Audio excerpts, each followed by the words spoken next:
ORS అనేది motions vomiting ఉన్నప్పుడు చాలా గొప్ప మందు. ఇది చెత్త. 13.5 గ్రాములు ఉండాలి గ్లూకోజ్. ఇందులో 110 గ్రాములు ఉంది. Almost 9 times. ఇందులో ఇప్పుడు ఏది ఓఆర్ఎస్ఎల్ ఏది ఈఆర్జెడ్ఎల్ చెప్పండి. 180 కోట్ల స్టాక్ కూడా ఇలాంటి స్టిక్కర్ అంటించడానికి ఎఫ్ఎస్ఎస్ఐ పర్మిషన్ ఇచ్చేసింది. ఇది ఓఆర్ఎస్ అని వాళ్ళతో అనుకునేలాగా వాళ్ళు డిజైన్ చేశారు. ఇందులో డౌటే లేదు. ఇదే వేరే కంట్రీలో అయ్యి ఉంటే ఈ పాటికిళ్ళ మీద ఎన్ని కేసులు ఉండే, లక్షల కొద్ది కేసులు ఉండే. కామన్ మ్యాన్ కి ఎస్పెషలీ హాస్పిటల్స్ లో వచ్చే వెరీ కామన్ కంప్లైంట్ ఏంటంటే అనవసరంగా ల్యాబ్ టెస్ట్లు రాస్తారు అని. చాలా మంది because of misleading fake labelling of ORS consumption వల్ల కూడా కొన్ని డెత్స్ కి ఇది డెఫినెట్లీ కాంట్రిబ్యూట్ చేసి ఉంటుంది. ఎంతమంది కళ్ళ నీళ్ళు పెట్టుకుంటారు. ఇదేదో హెల్త్ డ్రింక్ అనుకుని రోజు 3-4 డబ్బాలు పెట్టుకోవటం. షుగర్ జబ్బు ఉన్న వాళ్ళు కూడా తాగేసి వాళ్ళ షుగర్ జబ్బులు ఎక్కువైపోయి చిన్నపిల్లలు ఐసీయూలో అడ్మిట్ అవ్వటం, పెద్దవాళ్ళు ఐసీయూలో అడ్మిట్ అవ్వటం, ఇన్ని సమస్యలు తెచ్చిపెట్టింది ఇది మనకి. Doctor I took it many times. ఈమె పబ్లిసిటీకి చేస్తుంది. సోషల్ మీడియాలో పేజీలు ఉన్నాయి, ఈమెకి డబ్బులు వస్తాయి. నిజంగా అలా అయితే పబ్లిసిటీ కోసం నేను చేసిన దాన్ని అయితే అన్నేళ్ళు కష్టపడతానా, అంత పెద్ద కంపెనీకి ఎదురుగా నిలబడతానా, గవర్నమెంట్కి ఎదురుగా నేను సోషల్ మీడియాలో గట్టిగా మాట్లాడతానా, నా ఫ్యామిలీ గురించి నేను ఆలోచించనా? ఇప్పటికీ ఈ బ్యాటిల్ ఈజ్ మైన్ ఓన్లీ. ఇప్పటికీ నేను ఒక్కదానే ఫైట్ చేస్తున్నాను. I think I have to ask it. ఇంత ధైర్యం ఎక్కడి నుంచి వస్తుందా మీకు? ఇప్పుడు శివరంజని మేడం కూడా ఓఆర్ఎస్ వద్దు అంటున్నారన్న రీతిలో కూడా కొంతమంది అనుకుంటున్నారు. ఇండియాలో public health activism near to dead అని చెప్పొచ్చు. ఎందువల్ల మ్యామ్? భయం ఒకటి, స్వార్థం ఒకటి. యాక్చువల్లీ మ్యామ్ ఇప్పుడు మీరు చేసే వర్క్ని మీడియా చేయాలి. హెల్త్ జర్నలిజం అనేది మన కంట్రీలో లేదు. డాక్టర్స్ ఎందుకు మెడికల్ జర్నలిస్ట్లు అవ్వకూడదు? ఇది వినేవాళ్ళు ఎవరన్నా అమ్మా, మీరు ఫ్యామిలీలో ఎవరన్నా ఇది తాగటం వల్ల నష్టపోయి ఐసీయూలోకి అడ్మిట్ అవ్వాల్సి వచ్చి ఆ ప్రాణాలు పోయి ఉంటే కనీసం మాకు ఇన్ఫర్మేషన్ ఇస్తే మీ తరపున మేము ఫైట్ చేస్తాము.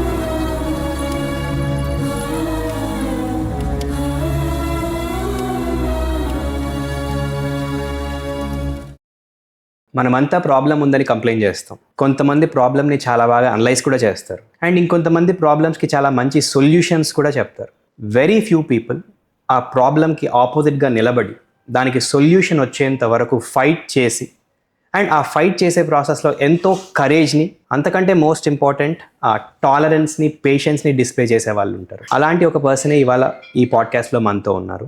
Doctor Shivaranjani ma'am. మ్యామ్ పీడియాట్రిషియన్గా హైదరాబాద్లో చాలామందికి చాలా రోజులుగా తెలుసు. But ఇప్పుడు entire country recognizes her as a public health activist. So without wasting time, let me invite ma'am to this podcast. Namaste ma'am. Namaste. First I want to start with this. Meeru your cause, especially ORS ni fake ga brand chestu, fake label chestu. ekkada start ayindi ma'am this fight? ఇది start అయిన చాలా years క్రితమే. ఎందుకంటే మేము చదువుకునేప్పుడు డాక్టర్స్గా train అయినప్పుడు మాకు క్లియర్గా చెప్తారు, పిల్లలకి లూజ్ మోషన్స్ ఉన్నప్పుడు, వామిటింగ్ ఉన్నప్పుడు మీరు ఓఆర్ఎస్ ఇవ్వాలి అని. సో ప్రైవేట్ ప్రాక్టీస్కి వచ్చాక కూడా అదే మనం గైడెన్స్ ఇస్తూ వచ్చాము. కానీ నెమ్మదిగా ఏం నోటీస్ చేయటం మొదలుపెట్టామంటే, జనరల్గా ఓఆర్ఎస్ ఇస్తే ఆ బిడ్డ కోల్పోయిన నీరు, లవణాలు మనం నింపిన వాళ్ళం అవుతాం కాబట్టి బిడ్డ కోలుకోవాలి. కోలుకునే కంటే మోషన్స్ పెరిగిపోవటము, వామిటింగ్ పెరగటము, హాస్పిటల్లో చేర్చాల్సి రావటము, కొంతమంది ఇంకొంచెం క్రిటికల్ అవ్వటము, ఓకే, వాళ్ళని ఎలాగోలా మనం బయటికి తేవటము, ఇవి. సో నెమ్మదిగా పేరెంట్స్ని ఒకసారి ఒక మదర్ అడిగారు కూడా, ఓఆర్ఎస్ సేమేనా మేడం అని. అప్పుడు ఇంక ఆలోచించకుండా సేమే అయి ఉంటుందమ్మా అన్నాను. ఆ తర్వాత ఏంటిలా జరుగుతుంది అని చూసి నెమ్మదిగా ఒక మదర్ని అడిగా. వాళ్ళు తెచ్చి ఇలాంటి చూపించారు నాకు. అప్పుడు ఇదొకటే ఉండేది. ఇప్పుడంటే ఈ ఆరెంజ్ బొమ్మలు ఉన్నాయి, ఇవి వచ్చినాయి, కానీ అప్పుడు ఇదొకటే ఉండేది. యాపిల్. సో ఇది చూపించారు. అప్పుడు దాన్ని చదివా అన్నమాట. మనం ఓఆర్ఎస్ అంటే ఏంటంటే మనకు ఒక WHO రికమెండెడ్ ఫార్ములా అని కరెక్ట్గా ఇంత పరిమాణం ఉండాలి, సోడియం ఇంత, గ్లూకోజ్ ఉండాలి, ఇంత సోడియం ఉండాలి, ఇంత పొటాషియం ఉండాలి, ఇంత క్లోరైడ్ ఉండాలి, ఇంత సిట్రేట్, అలా ఒక ఫార్ములా ఉంటుంది మనకి. ఇలా అందులో 13.5 గ్రాములు ఉండాలి గ్లూకోజు లీటర్కి. ఇందులో 110 గ్రాములు ఉంది. 13.5 110, ఆల్మోస్ట్ 9 times.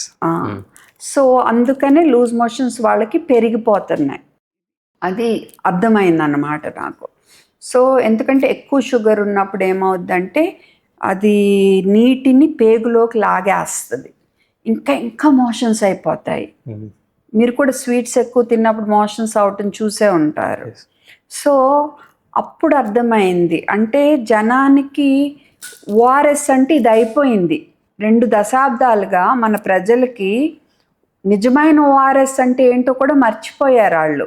ఇప్పుడు శివరంజని మేడం కూడా ఓఆర్ఎస్ వద్దు అంటున్నారన్న రీతిలో కూడా కొంతమంది అనుకుంటున్నారు.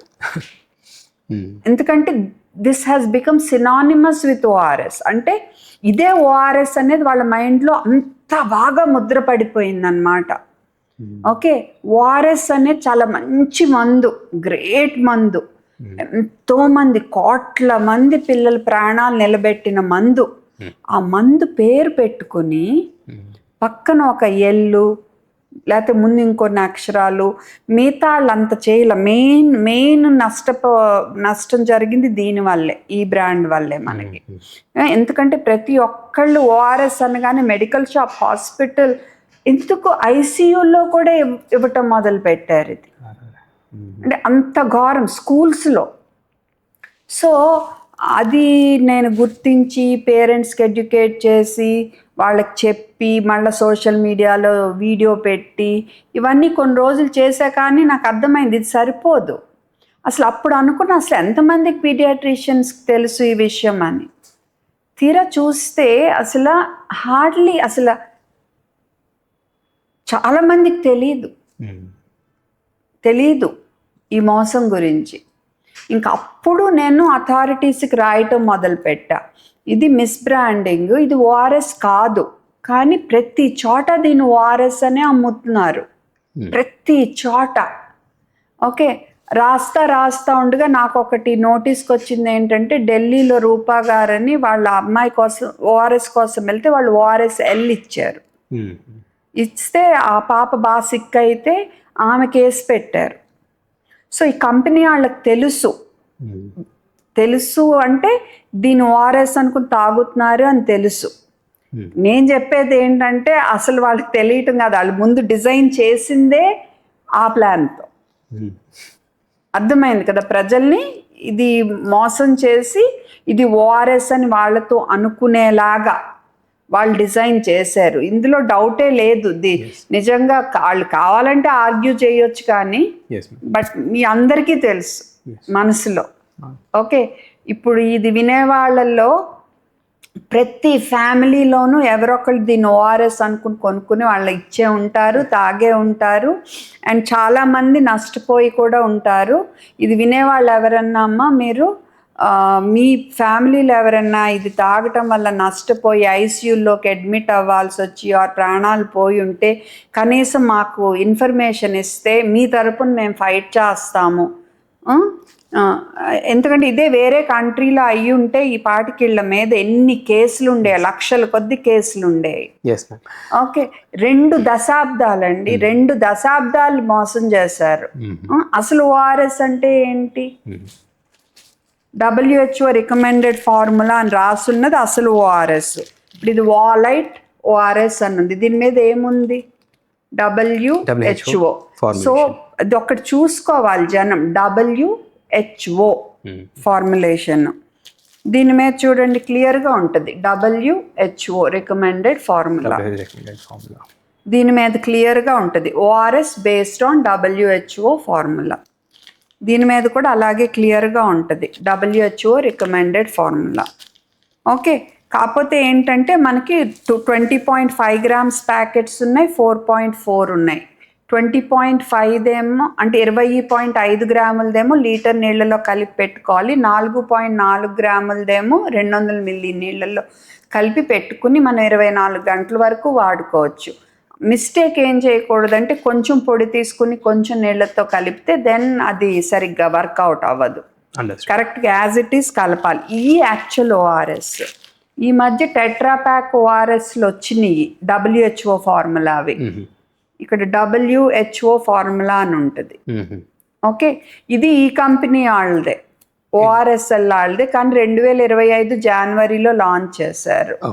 ఓకే, సేమ్ ఆ కంపెనీ ఎవరైతే ప్రజలు ఇది WHO ఫార్ములా చూసేవాళ్ళు గుర్తు, ఇది WHO ఫార్ములా. ఓకే, ఇది సిప్లా వాళ్ళది, ప్రోలైట్ ORS WHO ఫార్ములా. అలాగే రాఫ్ట్ ORS అని ఉంటుంది. తర్వాత అలాగే ఎలక్ట్రాల్ ఉంది, ఇది FDC వాళ్ళది. ఓకే, ఇలా ఇంకొన్ని ఉన్నాయి WHO. కానీ మీరు నన్ను అడిగినా, ఏ పీడియాట్రిషియన్స్ని అడిగినా ఏది ప్రిఫరబుల్ అంటే శాషేస్. కానీ సరిగ్గా కలపాలి, చీప్ అండ్ బెస్ట్. అండ్ మనం ఓపెన్ చేసినప్పుడు పొడి మన ప్యాకెట్లో పడినప్పుడు ఇది లోపల కరెక్ట్గా ఉందో లేదో తెలుస్తుంది. టెట్రా ప్యాక్ అనుకో, లోపల ఏమన్నా ఫంగస్ ఏమన్నా వచ్చినా మనకు తెలియదు, మనం వాళ్ళ స్ట్రా పెట్టి తాగేస్తాం. సో నేనైతే చీప్ అండ్ బెస్ట్ సేఫ్ ప్యాకెట్సే, కానీ సరిగ్గా కలపాలని చెప్తాను. కొంతమంది ఇంట్లో తయారు చేసుకోవచ్చు కదా అని అడగొచ్చు. ఇవి ఉంటే ఇవి బెస్ట్, ఎందుకంటే పర్ఫెక్ట్ ఫార్ములా కాబట్టి. లేని పక్షంలో మీరు ఇంట్లో చేసుకోవచ్చు. చిటికెడు ఉప్పు, తర్వాత 1 టీ స్పూన్ 5 ml స్పూన్ చక్కెర 200 మిల్లీ నీళ్ళల్లో, ఆర్ 1/2 టీ స్పూన్ ఉప్పు, 6 టీ స్పూన్ల చక్కెర లీటర్ నీళ్ళలో కలిపి తయారు చేసుకోవచ్చు. ఓకే, సో అది జరిగింది. సో ఇవన్నీ గుర్తించి అథారిటీస్కి రాసి తర్వాత వాళ్ళు నెమ్మదిగా మనకి ఒక రూల్ వచ్చింది 8th ఏప్రిల్ 2022లో.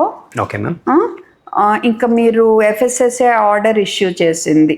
ఆ డేట్ నాకు బాగా గుర్తు, ఎందుకంటే నా బర్త్డే ఆ రోజు. సో ఈ ORS అనే వర్డ్ మీరు తీసేయమని చెప్పారు. ఏ డ్రింకుల మీద వాడకూడదు, ముందు ఒక అక్షరంతో కానీ వెనక ఒక అక్షరంతో కానీ ఏ రకంగానూ వాడకూడదు అని. కానీ ఏమైందంటే జూలై 14th కల్లా ఆర్డర్ మారిపోయింది. ఓకే, మళ్ళీ వాళ్ళు ఏమన్నారు, మీరు ఇక్కడ కింద డిస్క్లైమర్ పెట్టుకోండి, this is not an ORS అని చెప్పి అమ్ముకోమన్నారు.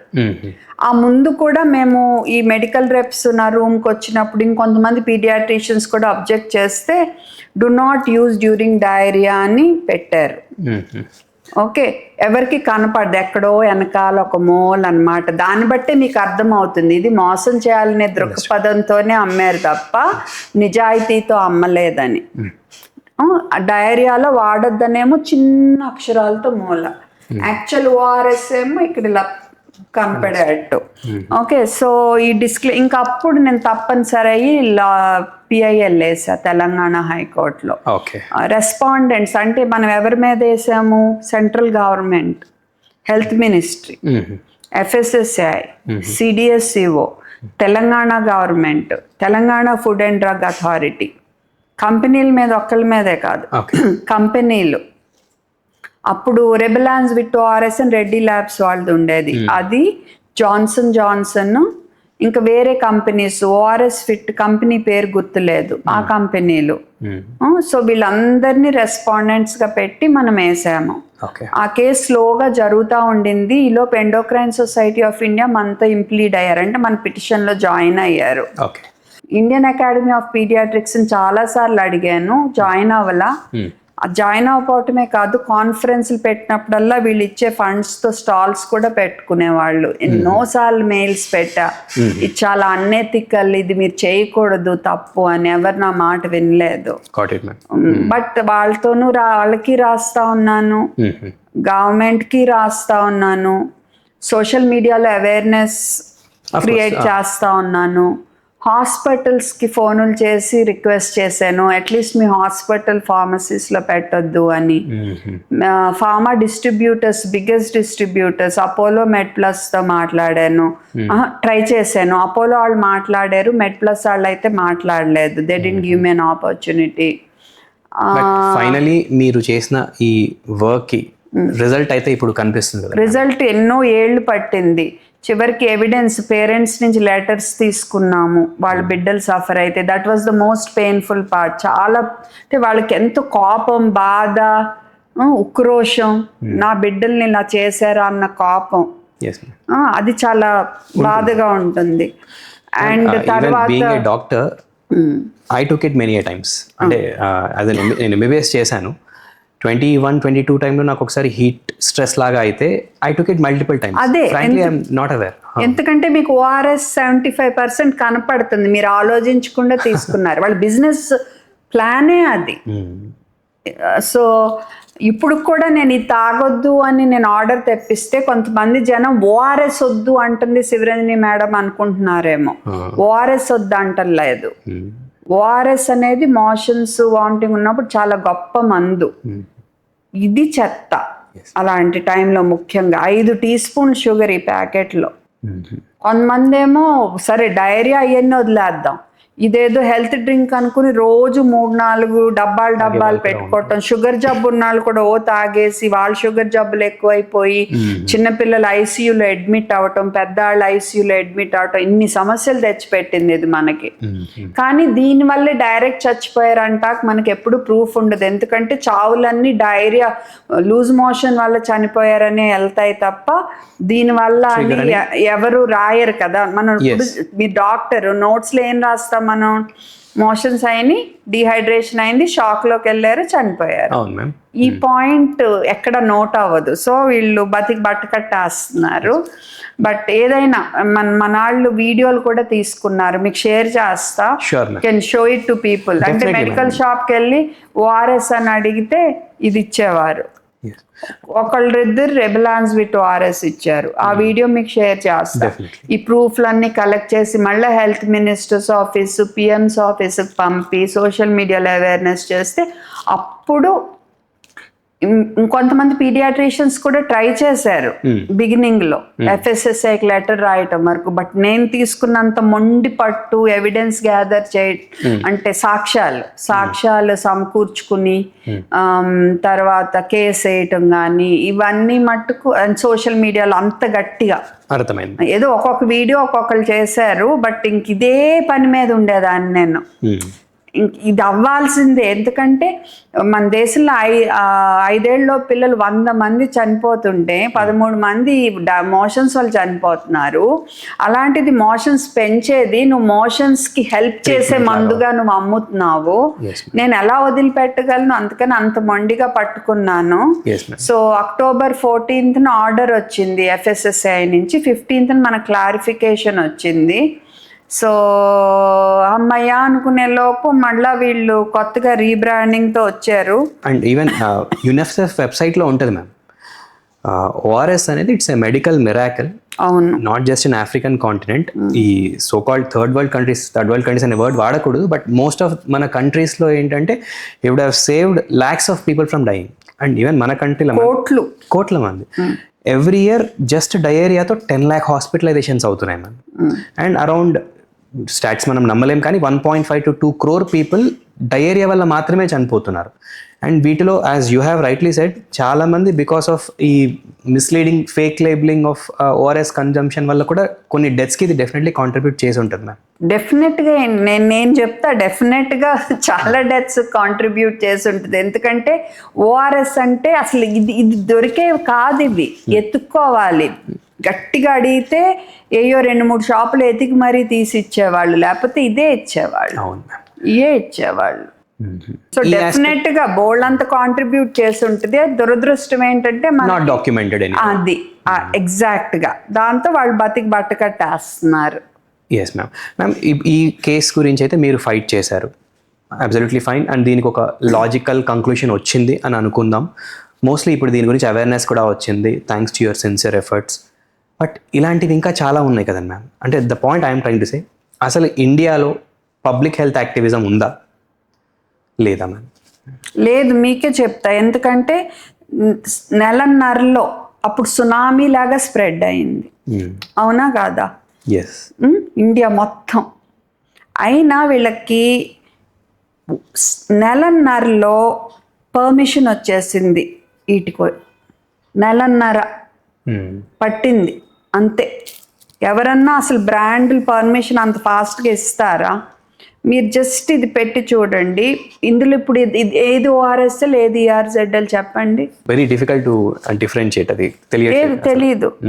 ఓకే, మరి ఇన్ని రోజులు ఇది ఓఆర్ఎస్ అనుకున్నారు, అండ్ మీకు నేను వీడియో షేర్ చేస్తాను. ఎస్. వీళ్ళు ఏం మార్కెట్ చేస్తున్నారంటే ERZL ఇప్పుడు ORSL యొక్క కొత్త ఇంప్రూవ్మెంట్ అని మార్కెట్ చేస్తున్నారు. ఆ ఫొటోస్, ఆ వీడియోస్, నిన్నే వెస్ట్ బెంగాల్ నుంచి ఒకళ్ళు నాకు ఫోటో పంపారు. పెద్ద బొమ్మ అన్నమాట ఫార్మసీలో. ఫ్రంట్ ఏమో ERZL అని ఉంది, సైడ్ ORSL అని ఉంది. అంటే ఇంకా వీళ్ళు ఈ ప్రజల మనసులో ఏదైతే బాగా పడిపోయిందో వాళ్ళ జ్ఞాపకం, ఆ జ్ఞాపకం మీదే ఇంకా బిజినెస్ చేయాలని చూస్తున్నారు. అందుకే ఓన్లీ కొంచెం ఏదో మార్పులు చేసి మిగతా అంతా సేమ్ ఉంచి అమ్ముతున్నారు. ఓకే, సో అంత పర్మిషన్ తొందరగా వచ్చింది. వస్తే ఎవరన్నా గట్టిగా ఫైట్ చేస్తున్నారా అంటే మళ్ళీ శివరంజనియే ఫైట్ చేస్తుంది. చాలా మంది అన్నారు, ఎందుకు నువ్వు నీకు గెలుపు వచ్చేసింది కదా, హ్యాపీగా నువ్వు వెళ్ళిపోవచ్చు కదా. ఓకే, ఇప్పుడు ఫేమస్ అయిపోయావు నువ్వు అంటే నేను అనేది నన్ను తక్కువ చేయాలి, నన్ను డిమారలైజ్ చేయాలనే వాళ్ళ గురించి చెప్తున్నా. నన్ను నీరసపరచాలన్నమాట, నా మనసుని, నా ధైర్యాన్ని నిర్వీర్యం చేయటానికి ప్రయత్నించే వాళ్ళు ఏమంటున్నారంటే, నీకు అయింది కదా, నీకు వచ్చే పబ్లిసిటీ నీకు వచ్చింది కదా అన్నారు. నిజంగా అలా అయితే పబ్లిసిటీ కోసం నేను చేసిన దాన్ని అయితే అన్నేళ్ళు కష్టపడతానా, అంత పెద్ద కంపెనీకి ఎదురుగా నిలబడతానా, గవర్నమెంట్కి ఎదురుగా నేను సోషల్ మీడియాలో గట్టిగా మాట్లాడతానా, నా ఫ్యామిలీ గురించి నేను ఆలోచించనా, ఎంత కష్టం అనిపిస్తే తప్ప నేను అంత గట్టిగా ముందుకు వస్తాను. అండ్ వీళ్ళు ఇలా చేయటం వల్ల నేను ఇప్పుడు సరే అందరూ నన్ను స్పీచ్లకు పిలుస్తున్నారు, అది ఇది, నేను హ్యాపీగా వీళ్ళని వదిలేసే పనిగా ఎందుకు వదలటల్లా, ఎందుకంటే నాకు తెలుసు ఈ మొత్తం ఆ మోసం ఏంటి. ఇప్పుడు ప్రజలు దీన్ని ORS అనుకుని తాగుతారు. ఓకే, అందుకని నేను గట్టిగా ప్రయత్నిస్తున్నాను. మిగిలిన 180 కోట్ల స్టాక్ కూడా ఇలాంటి స్టిక్కర్ అంటించడానికి FSSAI పర్మిషన్ ఇచ్చేసింది. వాళ్ళు చెప్పాలి కదా, మీరు టోటల్గా డిఫరెంట్గా చేయాలి, సేమ్ లాగా ఉండేట్టు చేయకూడదు అని. మిస్లీడింగ్ కదా. సో అండ్ దానికి తగ్గట్టు వాళ్ళు మార్కెటింగ్ కూడా ఇంకా ఇది వాడుతున్నారు. వాళ్ళు మార్కెటింగ్లో ఏదది ORS ఇంకా మార్కెటింగ్లో ఇది వాడుతున్నారు. మరి ఇది violation of FSSAI order, Delhi high court order కూడా October 30, November 12 కూడా వాళ్ళు ఢిల్లీ హైకోర్టు కూడా క్లియర్గా చెప్పారు, మీరు ఇంక ఇది ఎక్కడ వాడకూడదు, వాళ్ళు అసలు ఇది కనపడకూడదు. So both illegal and unethical వాళ్ళు రెండు లా ప్రకారము తప్పు, ఎథిక్స్ అయితే ఎప్పుడూ లేవు. ఇప్పుడేంటి ఎప్పుడూ లేవు. ఓకే, ఓన్లీ థింగ్ ఇస్ వాళ్ళది WHO ఉంది చూసారా, అదొక్కటే లీగల్. ఓకే, ఎథికల్ ఇంక ఇవన్నీ అన్ఎథికల్లే. అన్ఎథికల్ ఇల్లీగల్ అంటాక లేదు, ఎందుకంటే గవర్నమెంటే పర్మిషన్ ఇచ్చింది, కానీ marketing illegal. Okay, sticker illegal కాదు ఇప్పుడు, బట్ మార్కెటింగ్ అంటే ఇంకా ORSL పేరు వాడుకుని మార్కెట్ చేస్తున్నారు. మీకు ఆ వీడియోస్ పంపుతా, ఇంకో వీడియో కూడా పంపుతా. షాప్కి వెళ్ళి వాళ్ళు ORS అడిగారు, ORS అడిగితే ఇదే ఇస్తున్నారు. ఇస్తే అప్పుడు ఇతను నాకు WHO కావాలంటే మళ్ళీ ఈ కంపెనీ వాళ్ళే WHO తీసుకుని ఇచ్చాడు అనమాట ఆయన. ఓకే, సో అలా ఉంది. అందుకని నేను ఇంకా ఫైట్ చేస్తుంటే నన్ను నిర్వీర్యం చేయటానికి నువ్వు పబ్లిసిటీ కోసం చేస్తున్నావు, సోషల్ మీడియాలో డబ్బులు వస్తాయంట. నాకు సోషల్ మీడియాలో నాకేం డబ్బులు వస్తాయి, నాది సోషల్ ఛానల్, నా యూట్యూబ్ ఛానల్ సోషల్ ఛానల్, నా ఇన్స్టాగ్రామ్లో కనీసం నా క్లినిక్ ఎక్కడ ఉందో కూడా ఉండదు. నా నెంబర్ దొరకాలంటే మీరు కష్టపడి తెలుసుకుని ఉండొచ్చు. నేను ఎండార్స్మెంట్స్ చేయను, నేను అక్కడ ఉంది ప్రజలకి అవేర్నెస్ చేయటానికి. నాకు అదొక తృప్తి అన్నమాట, అవేర్నెస్ రైజ్ చేసి నాకు ఒక తృప్తి. మ్యామ్, లార్జర్ క్వశ్చన్ మ్యామ్, ఎందుకు మరి అంటే డాక్టర్స్ ఒకళ్ళే అని కాదు, పబ్లిక్ హెల్త్ యాక్టివిజం మీ మాటల్లో ఏంటంటే ఇండియాలో public health activism near to dead అని చెప్పొచ్చు. ఎందువల్ల మ్యామ్, ఎందుకు లేదు పబ్లిక్ హెల్త్ యాక్టివిజం? మరి ఎందుకు లేదు అంటే అంటే రోజులు పెరిగే కొద్ది సెల్ఫిష్నెస్ ఎక్కువ అవుతుంది అనుకోవచ్చు. రెండు భయపడతా ఉండొచ్చు, మన మీద కంపెనీలు ఏం చేస్తాయో, లేదా గవర్నమెంట్కి అగెయిన్స్ట్ వెళ్తే మనకేమవుతుందో. ఐ థింక్ భయం ఒకటి, స్వార్థం ఒకటి. స్వార్థము, భయము, ఈ రెండు అని నాకు అనిపిస్తుంది. యాక్చువల్లీ మ్యామ్, ఇప్పుడు మీరు చేసే వర్క్ని మీడియా చేయాలి. హెల్త్ జర్నలిజం అనేది మన కంట్రీలో లేదు. ఉన్నా కూడా హెల్త్ జర్నలిజం అనేది completely sponsored by multinational corporation, especially pharmaceutical companies. మీరు ఎప్పుడైనా దీని గురించి ఆలోచించారా మ్యామ్? ఎందుకు మన మెడికల్ స్టూడెంట్స్ ఆర్ డాక్టర్స్ ఎందుకు మెడికల్ జర్నలిస్ట్లు అవ్వకూడదు? అయితే బాగుంటుంది, చాలా బాగుంటుంది. కానీ ఈ ఒక్క విషయంలో మీతో కొంచెం నేను డిఫర్ అవ్వచ్చు. Yes, అట్లీస్ట్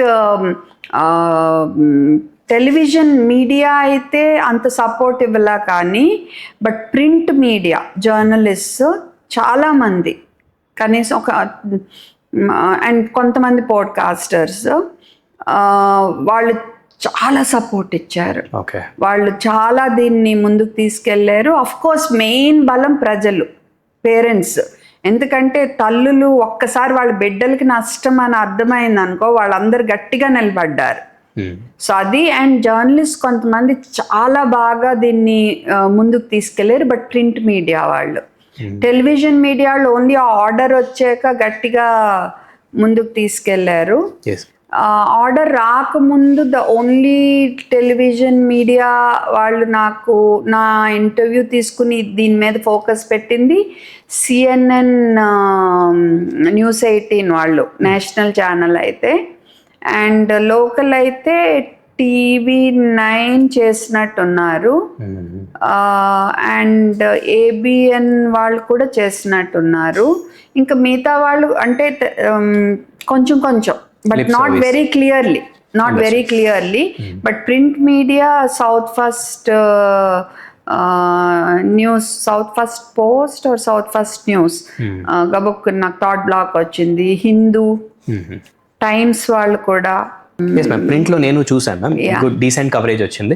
అంటే నా టైమ్స్ నౌ కూడా టెలివిజన్ వైజ్ కొంత బాగానే సపోర్ట్ చేస్తారు. బట్ వీళ్ళంతా కూడా మీకు ఒక సక్సెస్ వచ్చాక రెస్పాండ్ అయ్యారు ma'am, not very much during, అంటే ఈ యాక్టివిజం జరుగుతున్న ఫేజ్ లో అయితే సిఎన్ఎన్ వాళ్ళు కవర్ చేశారు. సౌత్ ఫస్ట్ పోస్ట్ వాళ్ళు బాగా చాలా ఎథికల్ గా కవర్ చేశారు.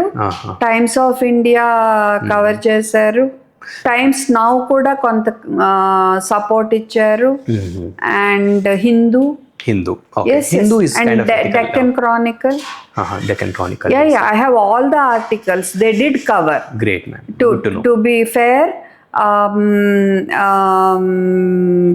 వీళ్ళు కూడా ఇంకా మీరు చెప్పండి, నేను చెప్పగలను. But Telugu broadcast media, Eenadu, Andhra Jyothi. Nice ma'am, good coverage. Andhra Jyothi, Telangana today. Okay. So print almost all major. And Dainik Bhaskar 2 times they cover. North India, one of the leading Hindi daily, ma'am. Yes. Okay. And News 18. So ila baane journalists, media nunchi meeku you got good support even during the fight. That's a very positive thing. Yes, it's a positive thing. Television media anta raaledu. Konta CNN, News 18 అయితే proper టెలివిజన్కి వెళ్ళింది. Digital ఏమంటారో దాని నాకు తెలీదు, YouTube ఇవన్నీ. Times now కూడా కొంత support చేశారు. తెలుగు అదే TV9 అదే సపోర్టెడ్. అలా కొంతమంది చేశారు. బట్ అండ్ సెలబ్రిటీస్ లో Nani definitely shared quite a number of times. Even Samantha also did a podcast with you on the same. అది వర్డిక్ట్ పాడ్కాస్ట్ ముందే జరిగింది, రిలీజ్ అవ్వటం మట్టుకు వర్డిక్ట్ అయ్యాక వచ్చింది. పాడ్కాస్ట్ ముందే జరిగింది సమంతతో. అండ్ ఆ తర్వాత మీరు అన్నట్టు చాలా వచ్చేసినాయి. బట్ యాక్చువల్ ముందు ప్రింట్ మీడియా బాగా గట్టిగా నిలబడ్డారు. Good to know ma'am. Because నేను రీసెంట్గా ఎక్కడో చదువుతున్నప్పుడు ఇండియాలో ట్యూబర్క్లోసిస్ వల్ల on an average every year 3 to 4 lakhs చనిపోతారు మ్యామ్. బట్ వెరీ రేర్లీ మనం మెయిన్ స్ట్రీమ్ మీడియాలో 30-minute షోలు, 1 hour షోలు ఇలాంటివి చూడమన్నమాట. Because such an important thing which is killing so many people. In fact road transport accidents వల్ల కూడా 1.5 lakh members చనిపోతారు. బట్ మెయిన్ స్ట్రీమ్ మీడియాలో మనం ఎప్పుడు వీటికి సొల్యూషన్స్ కానీ యాక్షనబుల్ థింగ్స్ కానీ మాట్లాడరు అనమాట. అందుకే ఐ రైజ్ దిస్ క్వశ్చన్. నేను మళ్ళీ చెప్తే మర్చిపోయా, ఆంధ్రప్రభ, సాక్షి, ఓకే, వీళ్ళు కూడా బాగా కవర్ చేశారు. I mean I got good support from print media. That's wonderful thing ma'am. It's very good to no and positive thing to know. ఒకసారి ఇలాంటి పాజిటివ్ విషయాలు మీడియా గురించి విన్నప్పుడు మొరల్ బూస్ట్ చేస్తుంది. అవును. Ma'am, apart from the fact that you are one of the leading public health activists in the country, you are also a seasoned doctor and you worked in different institutional setup. Of course, now మీరు independent practitioner గా ఉన్నారు. So certain questions, ma'am. India ఇప్పుడు వరల్డ్లో one of the leading in medical tourism. At the same time ఇండియాలో ఉన్న criticism ఏంటంటే corporate hospitals in India are exploiting. Ma'am, is it possible for a corporate hospital అంటే వాళ్ళు exploitation చేయకుండా business run చేయడానికి వీలు ఉంటుందా ఉండదా మ్యామ్? ఒక ఎగ్జాంపుల్ చెప్తా. మన హైదరాబాద్లోని ఫెర్నాండెస్ హాస్పిటల్, అస్సలు ఎక్స్ప్లాయిటేషన్ అనేది ఆ పాయింట్ ఎవ్వరు ఇప్పుడు వరకు చెప్పరు మనకి. ఇన్ని రోజులు నిలబడ్డారు, సిస్టమ్స్ ఎంతో బాగుంటాయి, దే డూయింగ్ వెల్ అండ్ ఎథికల్గా ఉంటారు, అనవసరమైన అడ్మిషన్స్ ఉండవు. So that's a great example. So చేయాలనుకుంటే చేయొచ్చు. Okay, so there are some positive examples. మనకు చేయాలని ఉండాలి.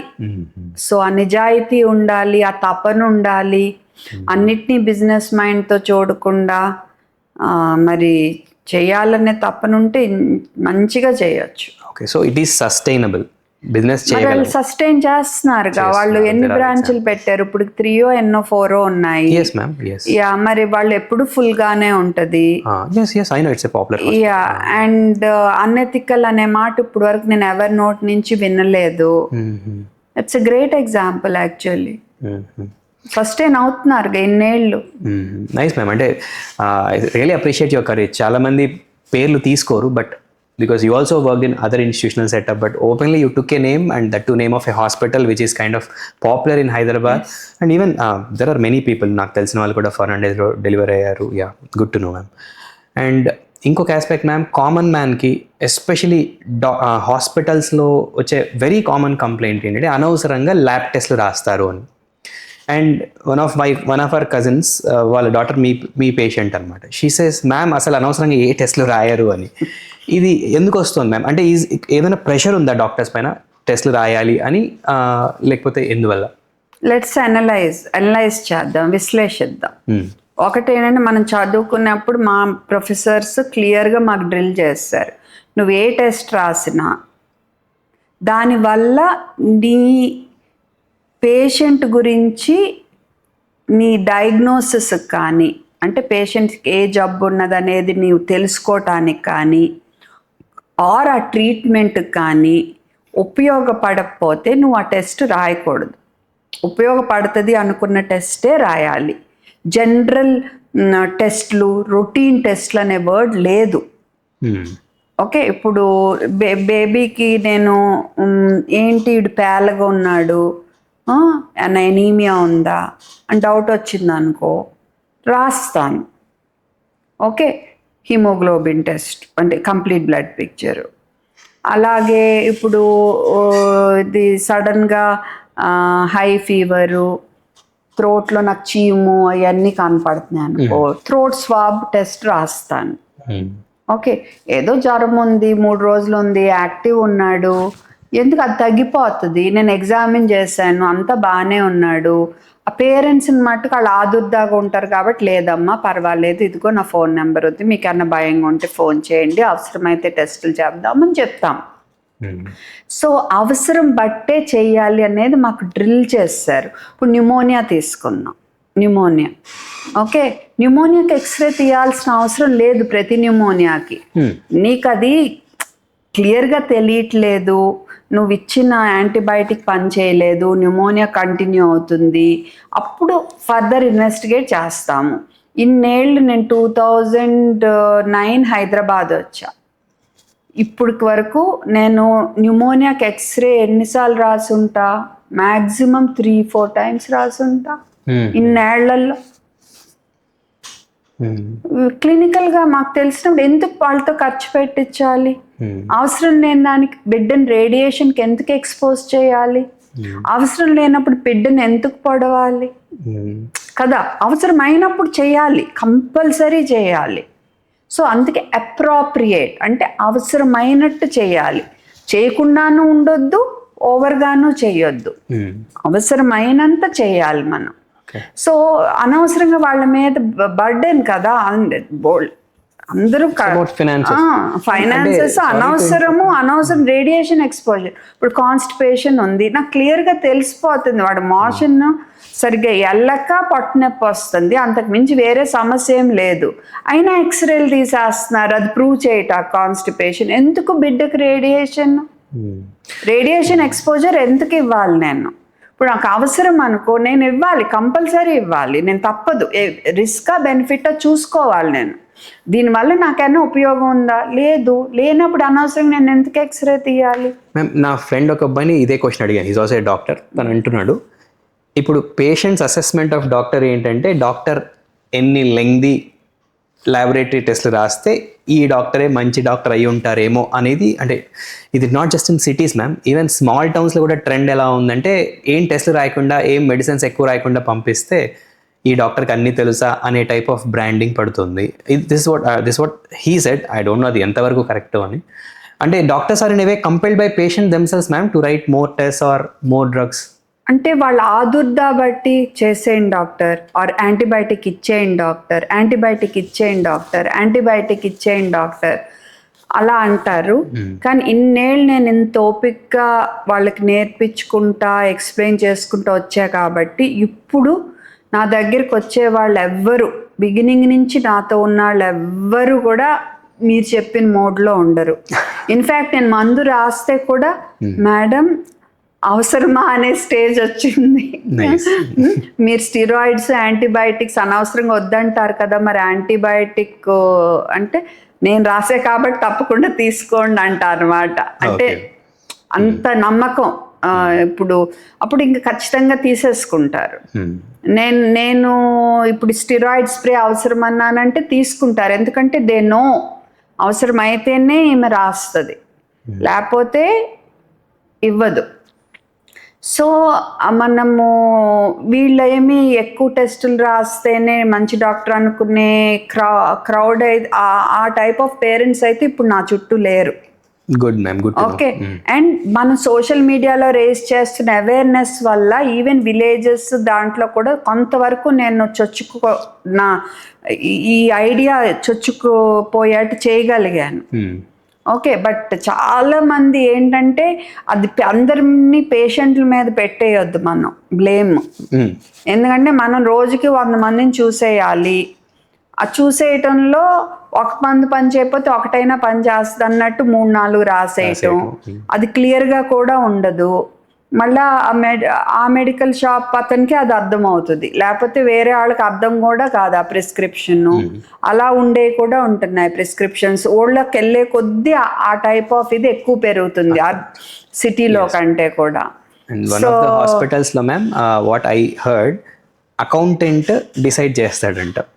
డాక్టర్స్ కి అకౌంటెంట్ మంత్ స్టార్టింగ్లో మీరు మినిమం ఇన్ని టెస్ట్లు రాయాలి అనేది ఒక టార్గెట్ ఉంటుందంట. So accordingly doctor has to write so many test. అంటే it's not even another doctor, ఒక సీనియర్ డాక్టర్ కాదు డిసైడ్ చేసేది, accountant is deciding what test. అకౌంటెంట్లు సిఇఓలు డిసైడ్ చేస్తారు. అందుకే చాలా సార్లు అనిపిస్తుంది కనీసం డాక్టర్లు సిఇఓలు అయితే కొంతైనా అర్థం చేసుకుంటారని. బట్ అది కూడా ఏమి ఒకసారి ఆ పొజిషన్లోకి వెళ్ళిపోయాక ఐ థింక్ వాళ్ళు కూడా అలాగే అయిపోతారేమో. బట్ అందరూ అలా అని కాదు, కొంతమంది మంచిగా ఉండే వాళ్ళు ఉంటారు, కొంతమంది డాక్టర్స్ మీరేమైనా పెట్టుకోండి నేను మట్టుకు కరెక్ట్గానే ఉంటా అనుకునే వాళ్ళు ఉంటారు, కొంతమంది వాళ్ళు ఇచ్చిన టార్గెట్స్ మీట్ అవటానికి ట్రై చేసే వాళ్ళు ఉంటారు, కొంతమంది వాళ్ళు ఇచ్చిన ఇవ్వకపోయినా ఇంకా బ్యాడ్గా ఉండే వాళ్ళు ఉంటారు. అన్ని రకాల వాళ్ళు ఉంటారు. అలాగే సిఇఓలు కూడా అన్ని రకాల వాళ్ళు ఉంటారు. సో అలా అనుకుంటే ప్రపంచంలో మెడికల్ ప్రొఫెషనే కాదు, కార్పొరేట్సే కాదు, ఏ ప్రొఫెషన్ అయినా తీసుకోండి, నిజాయితీగా ఉండే లాయర్స్ ఉంటారు, మధ్యస్థంగా ఉండే వాళ్ళు ఉంటారు, మరి అతి ఘోరంగా అవతలాల దగ్గర డబ్బు తీసుకుని కేసు వాళ్ళ వైపు వెళ్ళే వాళ్ళు ఉంటారు. సో అన్ని రకాల వాళ్ళు ఉంటారు. సో డెఫినెట్గా ఇట్స్ అన్ ఓపెన్ సీక్రెట్ కార్పొరేట్స్లో టార్గెట్స్ పెడతారనేది. బట్ మనం ధైర్యంగా నిలబడి నేను ఇదే చేస్తాను, ఎందుకంటే నా ప్రైమరీ డ్యూటీ పేషెంట్కి న్యాయం చేయటం. సో అది మీరు నన్ను నాకు ఇలా టార్గెట్స్ అది ఇస్తే నేను చేయను అని చెప్పగలగాలి. మనలో ఆ శక్తి, ఆ బలం వస్తే అందరి డాక్టర్స్కి అప్పుడు వీళ్ళు అలా పెట్టలేరు. ఆ యూనిటీ లేదు, ఐక్యత లేదు. ఎప్పటికప్పుడు ఒకళ్ళనొకళ్ళు వెనక్కి లాగాలని చూసుకుంటాం వల్ల. ఎస్ మ్యామ్, డాక్టర్స్ అనేది కూడా ఒక హోమోజినస్ ఎంటిటీ కాదు కదండి మ్యామ్. డాక్టర్స్లో కూడా దాన్ని ఏమంటారు, like some doctors who are children of other doctors, influential doctors, ఒక ఏ బ్యాక్గ్రౌండ్ లేకుండా హంబుల్ బ్యాక్గ్రౌండ్ నుంచి వచ్చిన డాక్టర్స్ అయి ఉంటారు. గవర్నమెంట్ కాలేజ్ నుంచి వచ్చిన డాక్టర్స్ మైండ్ సెట్, యాటిట్యూడ్ ఒకలాగా ఉంటుంది. ప్రైవేట్ హాస్పిటల్స్ చదువుకొని వచ్చిన డాక్టర్స్ యాటిట్యూడ్ ఒకలాగా ఉంటుంది. So it's not one homogeneous entity. So but ఏంటంటే లేబులింగ్ ఎలా అవుతుందంటే, because this is one profession where in service orientation గురించి అందరూ మాట్లాడతారు కాబట్టి everyone has a tendency to brand అందరు డాక్టర్స్ ఇంతే, అన్ని హాస్పిటల్స్ ఇంతే. అది కూడా చాలా బాధగా అనిపిస్తుంది. ఎందుకంటే అందరూ ఒకలా ఉండరు. ఇప్పుడు నా చుట్టూ నా ఫ్రెండ్స్, మాకు ఒక పీడియాట్రిక్ అకాడమిక్ గ్రూప్ ఉంది. ఒక 180-200 మంది ఉన్నాము. అందరూ ఐ మీన్ లైక్ మంచిగా నిజాయితీగా, పోనీ నేను రాసినంత తక్కువ టెస్టులు రాయకపోవచ్చు, అది వాళ్ళ డయాగ్నోసిస్ బట్టి, కాన్ఫిడెన్స్ బట్టి ఫాలో అప్. నేనేంటంటే నా ఫోన్ నెంబర్ ఉంటుంది పేషెంట్ దగ్గర. సో నేనే వాళ్ళు చేయకపోయినా ఫోన్ చేసి అడుగుతా. కాబట్టి నేను ధైర్యంగా డెసిషన్స్ తీసుకోగలను. అలా ఫాలో అప్ కుదరినప్పుడు వాళ్ళు కొంచెం ఎక్స్ట్రా కాషియస్గా ఉండటం కోసం రాయొచ్చు టెస్టులు తప్ప కావాలని అనవసరంగా వాళ్ళని టార్గెట్ కోసం రాసేవాళ్ళు ఎవ్వరూ లేరు ఈ గ్రూప్లో. అర్థమైంది.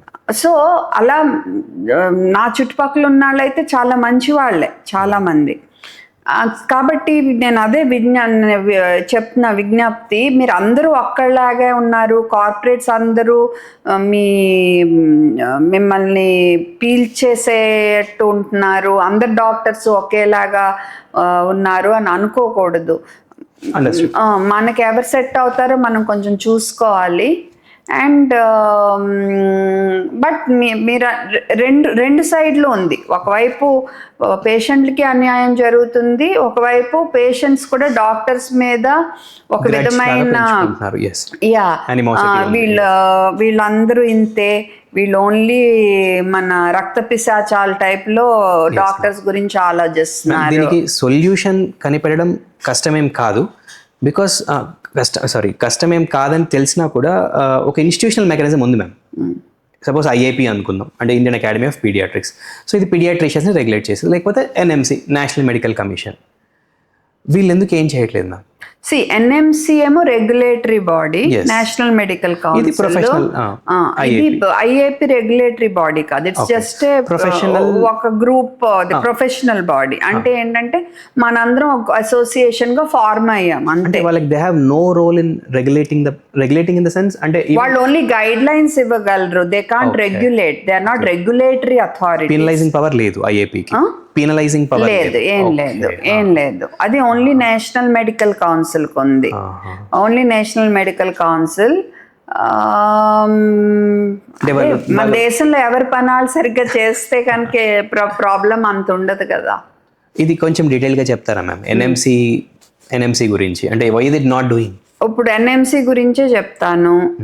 నేను కొంతమంది పీడియాట్రిషియన్స్ ఈ గమ్మీస్కి, మిల్క్ మిక్సెస్కి అడ్వర్టైజ్మెంట్లు చేస్తున్నారు.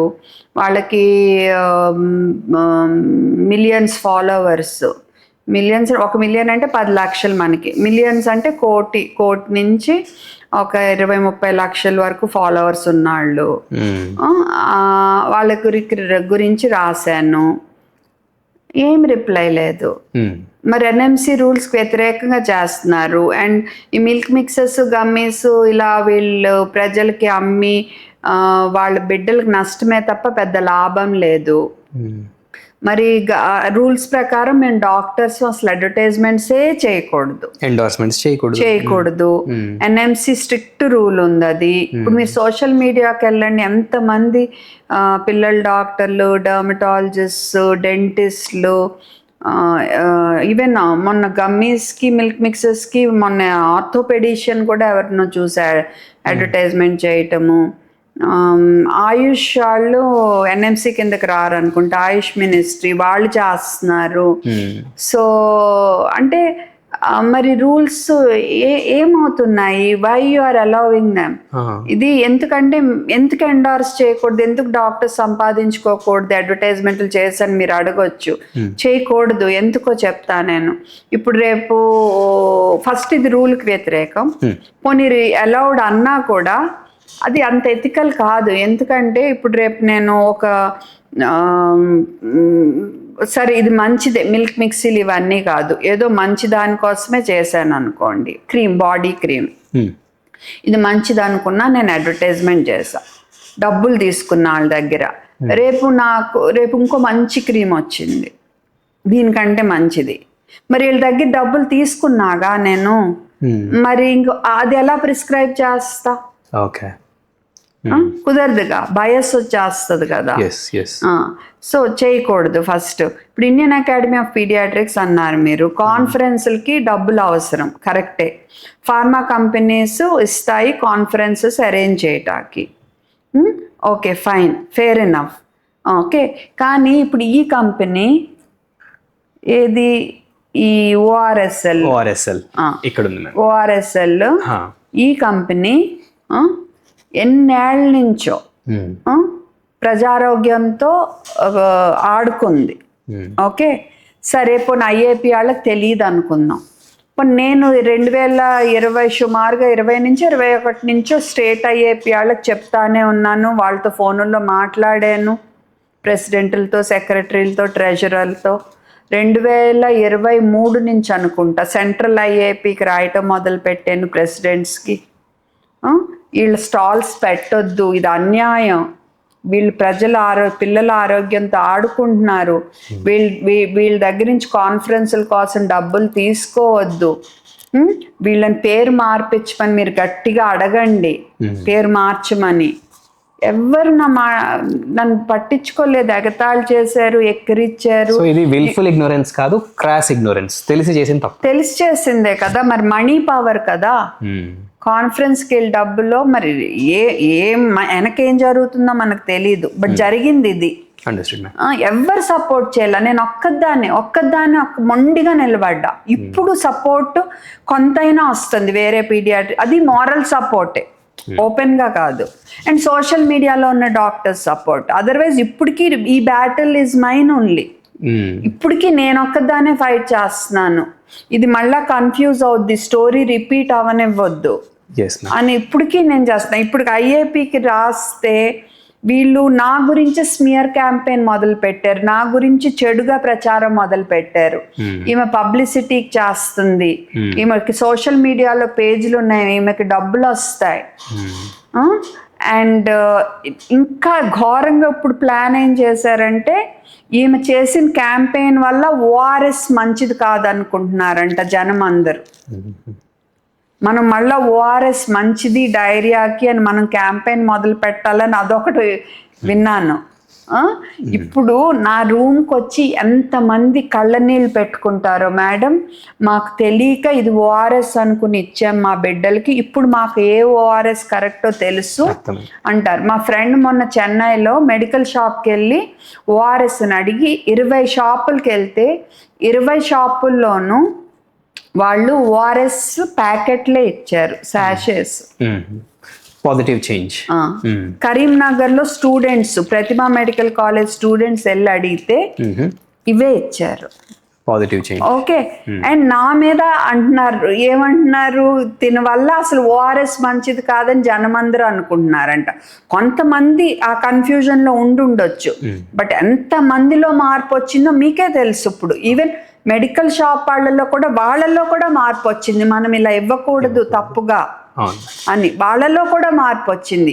ఇప్పుడు చాలా మంది పీడియాట్రిషియన్స్ కూడా తెలిసింది, డాక్టర్స్ తెలిసింది, ఇది వరకు ఎవరికీ తెలియలేదు ఈ మోసము. కానీ నన్ను ఎలాగైనా తిన్ని వెనక్కి లాగాలి, డిమారలైజ్ చేయాలి. ఆ కంపెనీ నా మీద నోటీస్ పెట్టినా ఐఏపీ కండెమ్ చేయలేదు. పబ్లిక్ నోటీస్లో మీరు యుఆర్ ఐఏఎస్, ఓకే, నేను armed force head quarters civil services ma'am, same civil services, okay. So మీరు చెప్పండి, ఒక కంపెనీ పబ్లిక్ నోటీస్లో మా ప్రోడక్ట్ ఐఏపీ కాన్ఫరెన్సెస్లో సైంటిఫిక్ వ్యాలిడిటీ ఉండింది అని పెట్టుకుంది, ఓకే. అంటే నువ్వు డబ్బులు ఇచ్చి స్టాల్ పెట్టుకుంటే అది సైంటిఫిక్గా అది కరెక్ట్ అయినట్ట, నువ్వు పేపర్ ప్రజెంట్ చేస్తున్నట్ట కాదు కదా. నెక్సస్ అది కూడా ఐఏపీ కండెమ్ చేయలేదు. కానీ శివరంజని మట్టుకు చిన్నగా చూపించటానికి చేయాల్సిన ప్రయత్నం అంతా చేస్తున్నారు ఐఏపీ ప్రెసిడెంట్, ఆమె గ్రూప్. మిగతా యాక్చువల్ చాలా మంది సీనియర్ పీడియాట్రిషియన్స్ వీళ్ళందరూ నన్ను సపోర్ట్ చేస్తారు మోరల్గా, కానీ వీళ్ళ మాట వింటాక వాళ్ళు రెడీగా లేరు. లేకుండా ఈ మధ్య మళ్ళా ఇది ఒక స్టేట్మెంట్ ఇష్యూ చేశారు, డైరియాకి మీరు WHO రికమెండెడ్ ఫామ్లో ORSఏ వాడండి అని. వీళ్ళు ఇప్పుడు ఇష్యూ చేయాల్సింది ఏం లేదు కొత్తగా, ఓకే.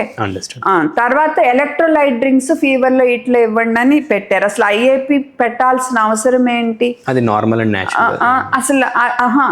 అసలు వాళ్ళకి సంబంధం ఏంటి? ఓకే, ఎందుకో చెప్పనా సంబంధం. ఈ ERZL లో సుక్రలోజ్ అనేది ఉంది. ఈ సుక్రలోజ్ అనేది ఏంటంటే ఆర్టిఫిషియల్ స్వీట్నర్, ఓకే ఓకే.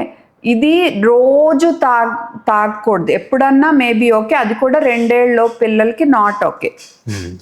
రోజు తాగితే మన పేగులో గుడ్ బ్యాక్టీరియా డిస్టర్బ్ అయ్యి షుగర్ జబ్బులు లాంటివి వచ్చే ఛాన్స్ ఉంటుంది అని WHO వార్న్ చేసింది, okay, okay. And all academies of pediatrics, American, Canadian, Chile, ఇంకా వేరే కంట్రీస్ కూడా ఈ ఆర్టిఫిషియల్ స్వీట్నర్స్ సుక్రలోజు రోజు ఇవ్వకూడదు మీ పిల్లలకి అని క్లియర్గా చెప్తున్నారు. ఆ పాయింట్ నేను నా వీడియోలో చెప్పాను, అందుకే వీళ్ళు కడుపు మండి నాకు నోటీస్ పంపారు. నువ్వు డబ్బుల కోసం చేస్తున్నావు, పబ్లిసిటీ కోసం చేస్తున్నావు, అన్సైంటిఫిక్ ఇన్ఫర్మేషన్ స్ప్రెడ్ చేస్తున్నావు అని.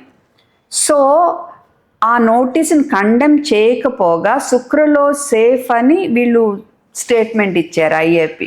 మీ మాటలతో చాలా సుక్రలోజ్ సేఫ్ అని చెప్పారు, అంతేకాని పేరెంట్స్ కి నువ్వు రోజు ఇది ఇవ్వకూడదమ్మా అని చెప్పలేదు.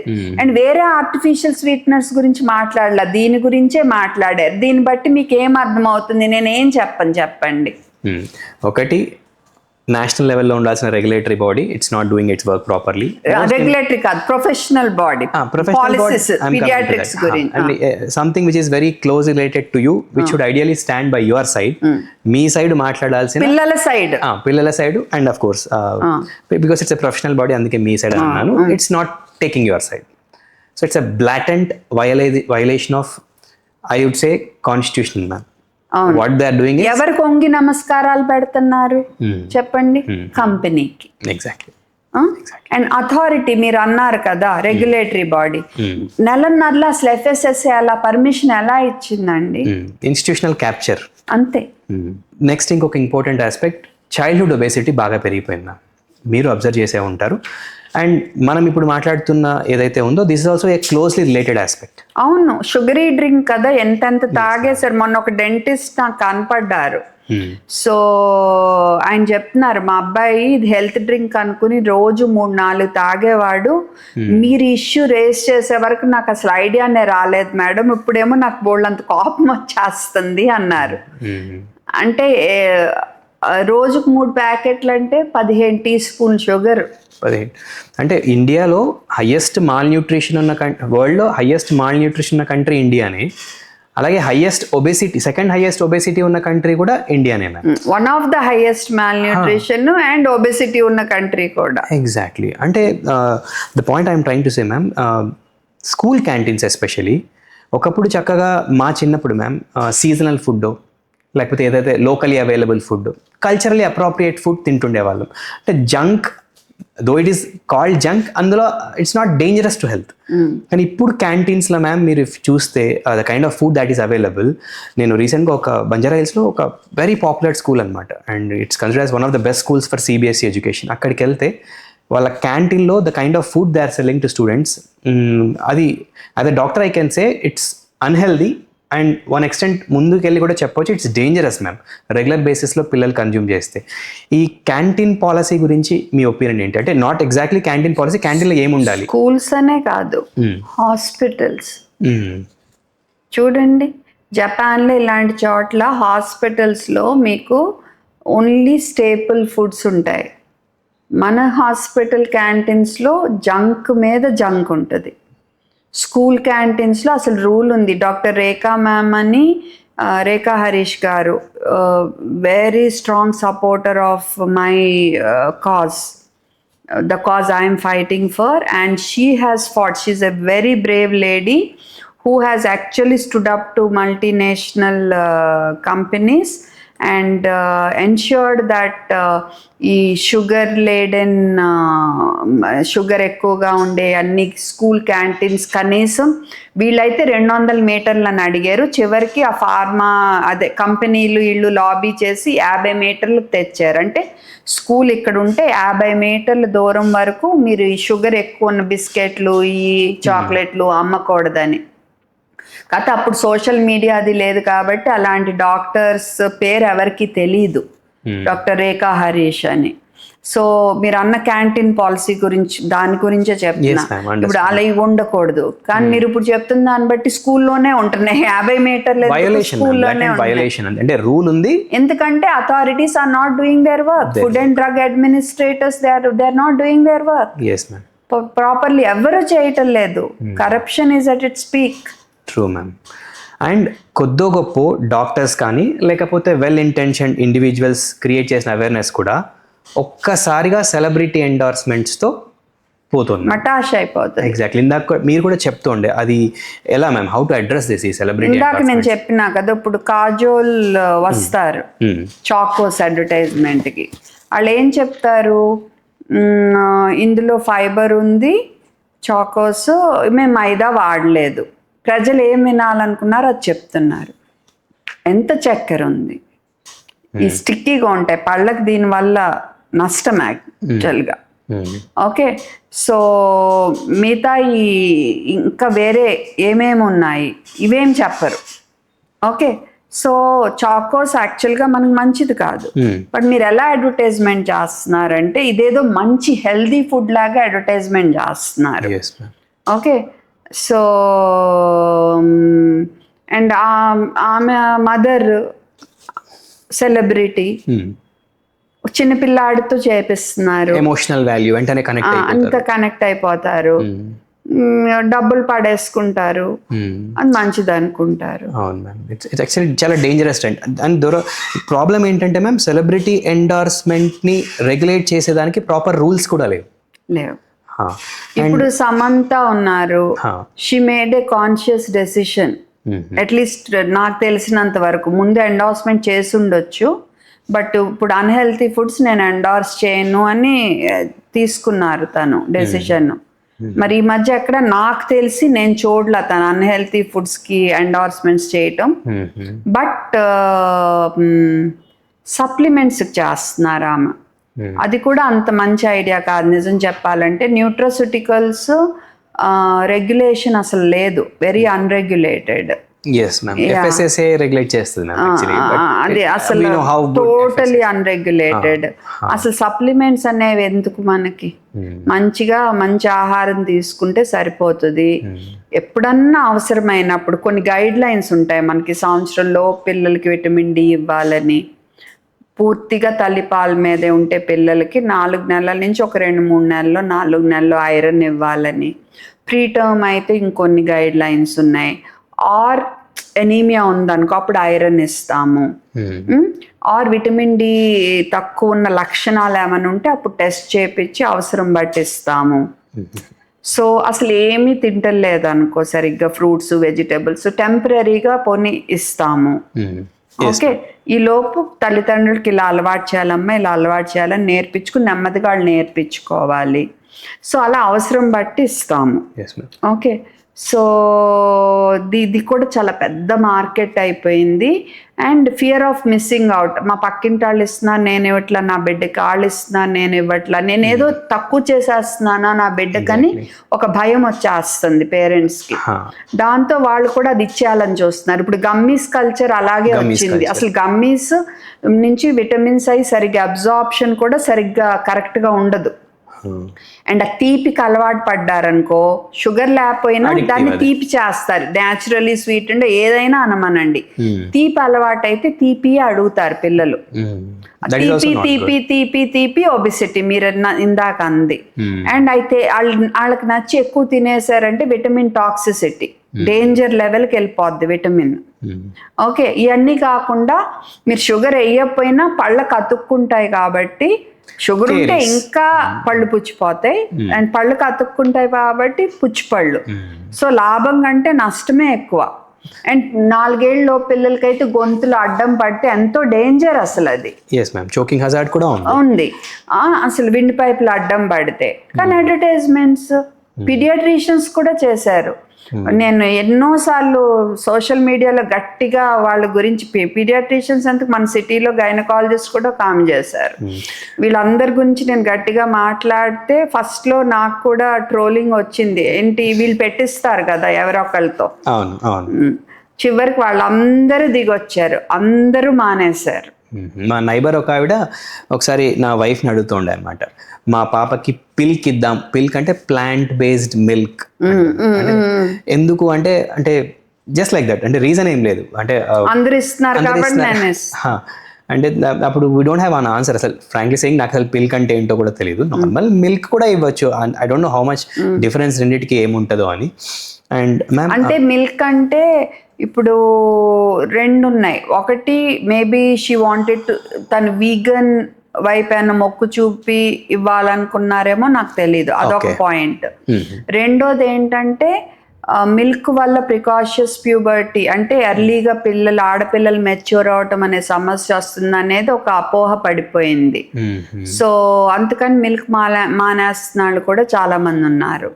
మ్యామ్ ఈ ప్రికాషియస్ ప్యూబర్టీ గురించి ఇంకొంచెం డీటెయిల్గా చెప్తారా? బికాస్ రీసెంట్లీ మా క్లోజ్ ఫ్యామిలీ ఫ్రెండ్స్ ఇంట్లోనే ఒక అమ్మాయి like she got matured precocious puberty. దానివల్ల నాట్ జస్ట్ హెల్త్ కాన్సిక్వెన్సెస్, కొన్ని సోషల్ కాన్సిక్వెన్సెస్, అంటే సెక్సువల్ ప్రిడేషన్ లాంటి ప్రాబ్లం కూడా షీ హ్యాస్ టు ఫేస్ అనమాట.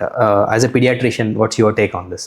ఇప్పుడు అసలు ప్రికాషియస్ ప్యూబర్టీ అంటే ఏంటంటే, ఇప్పుడు బ్రెస్ట్స్ పెరగటం కానీ, ప్యూబిక్ ఏరియాలో జుట్టు హెయిర్ రావటం కానీ 8 ఏళ్ళ ముందు స్టార్ట్ అయితే ఆడపిల్లల్లో ప్రికాషియస్ ప్యూబర్టీ అంటాము.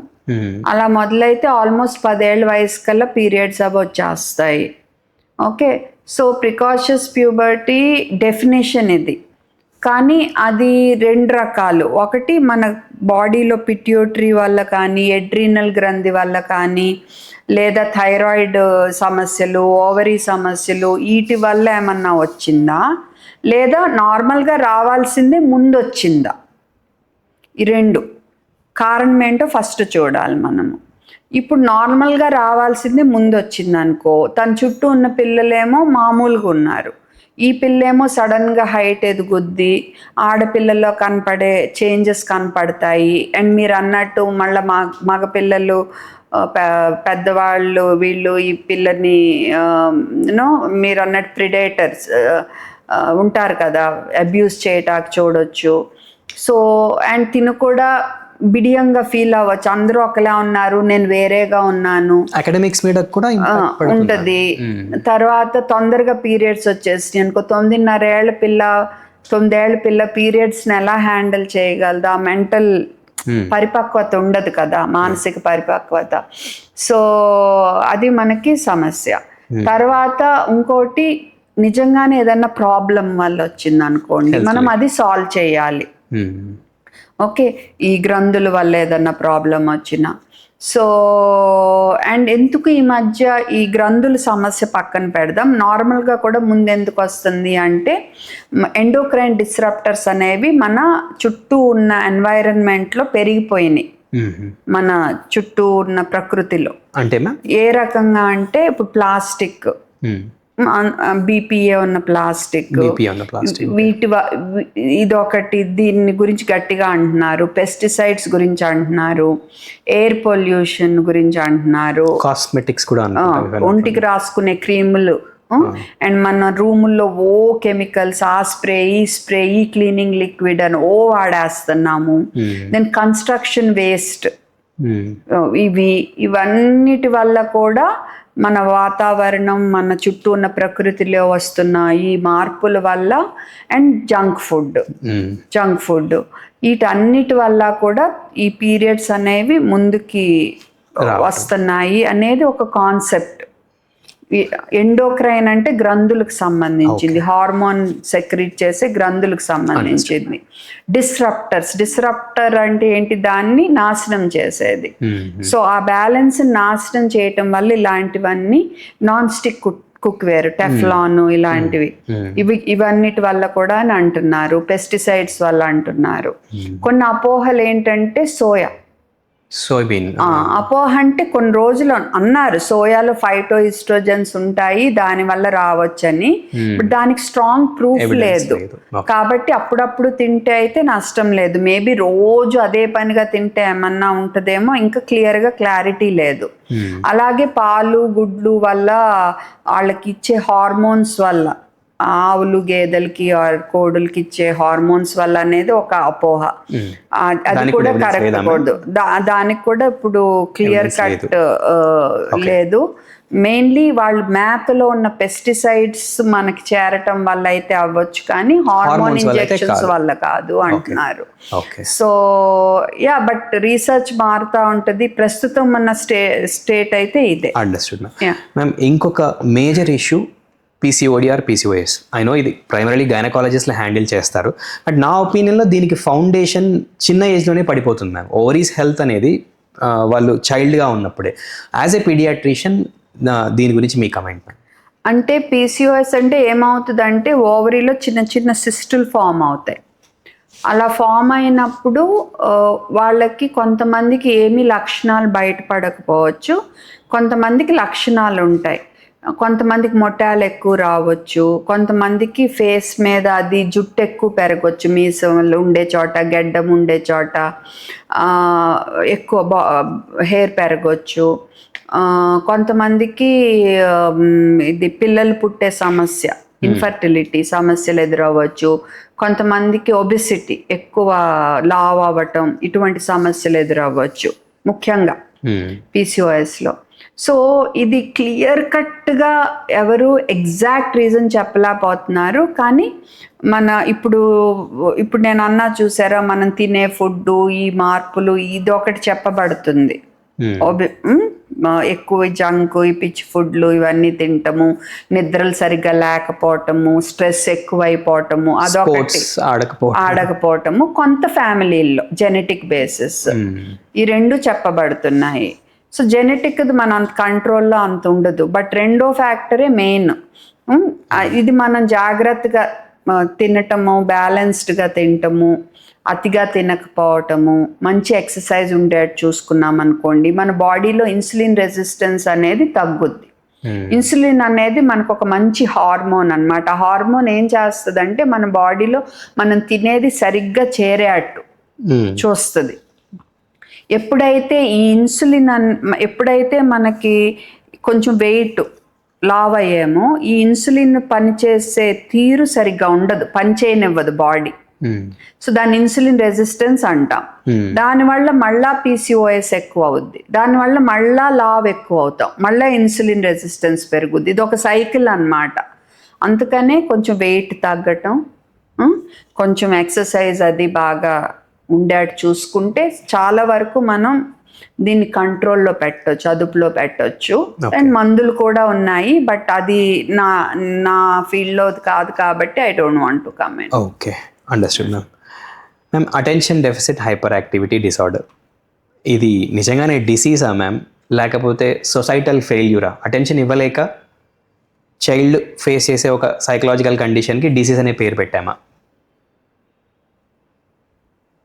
It is definitely a problem, and it is definitely a disorder, and only సొసైటీలో ఆర్ పేరెంట్స్ కానీ వాళ్ళకి పిల్లలకి అటెన్షన్ ఇవ్వకపోవటం వల్ల ఇది వస్తుంది అనేది కరెక్ట్ కాదు.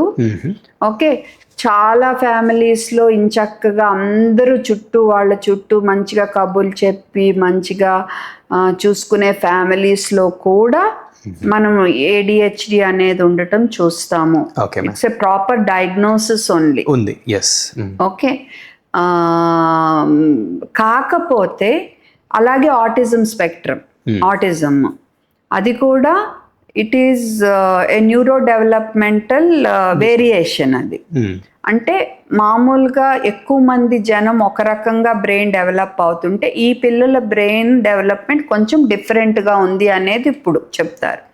కారణం ఏంటనేది ఇష్టం వచ్చినట్టు ఎవరు పడితే వాళ్ళు ఏయో అంటున్నారు, కానీ ఇప్పటికీ క్లారిటీ లేదు.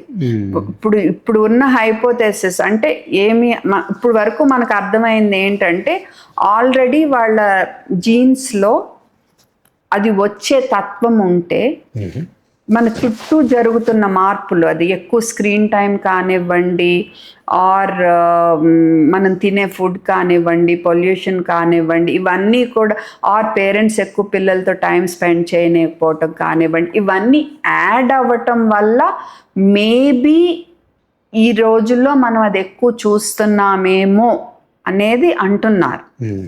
ఓకే, సో ఎవరికి క్లారిటీ అయితే లేదు ఈ విషయంలో. కానీ మన సైడ్ నుంచి మనం అర్థం చేసుకోవాల్సింది ఏంటంటే నా బిడ్డ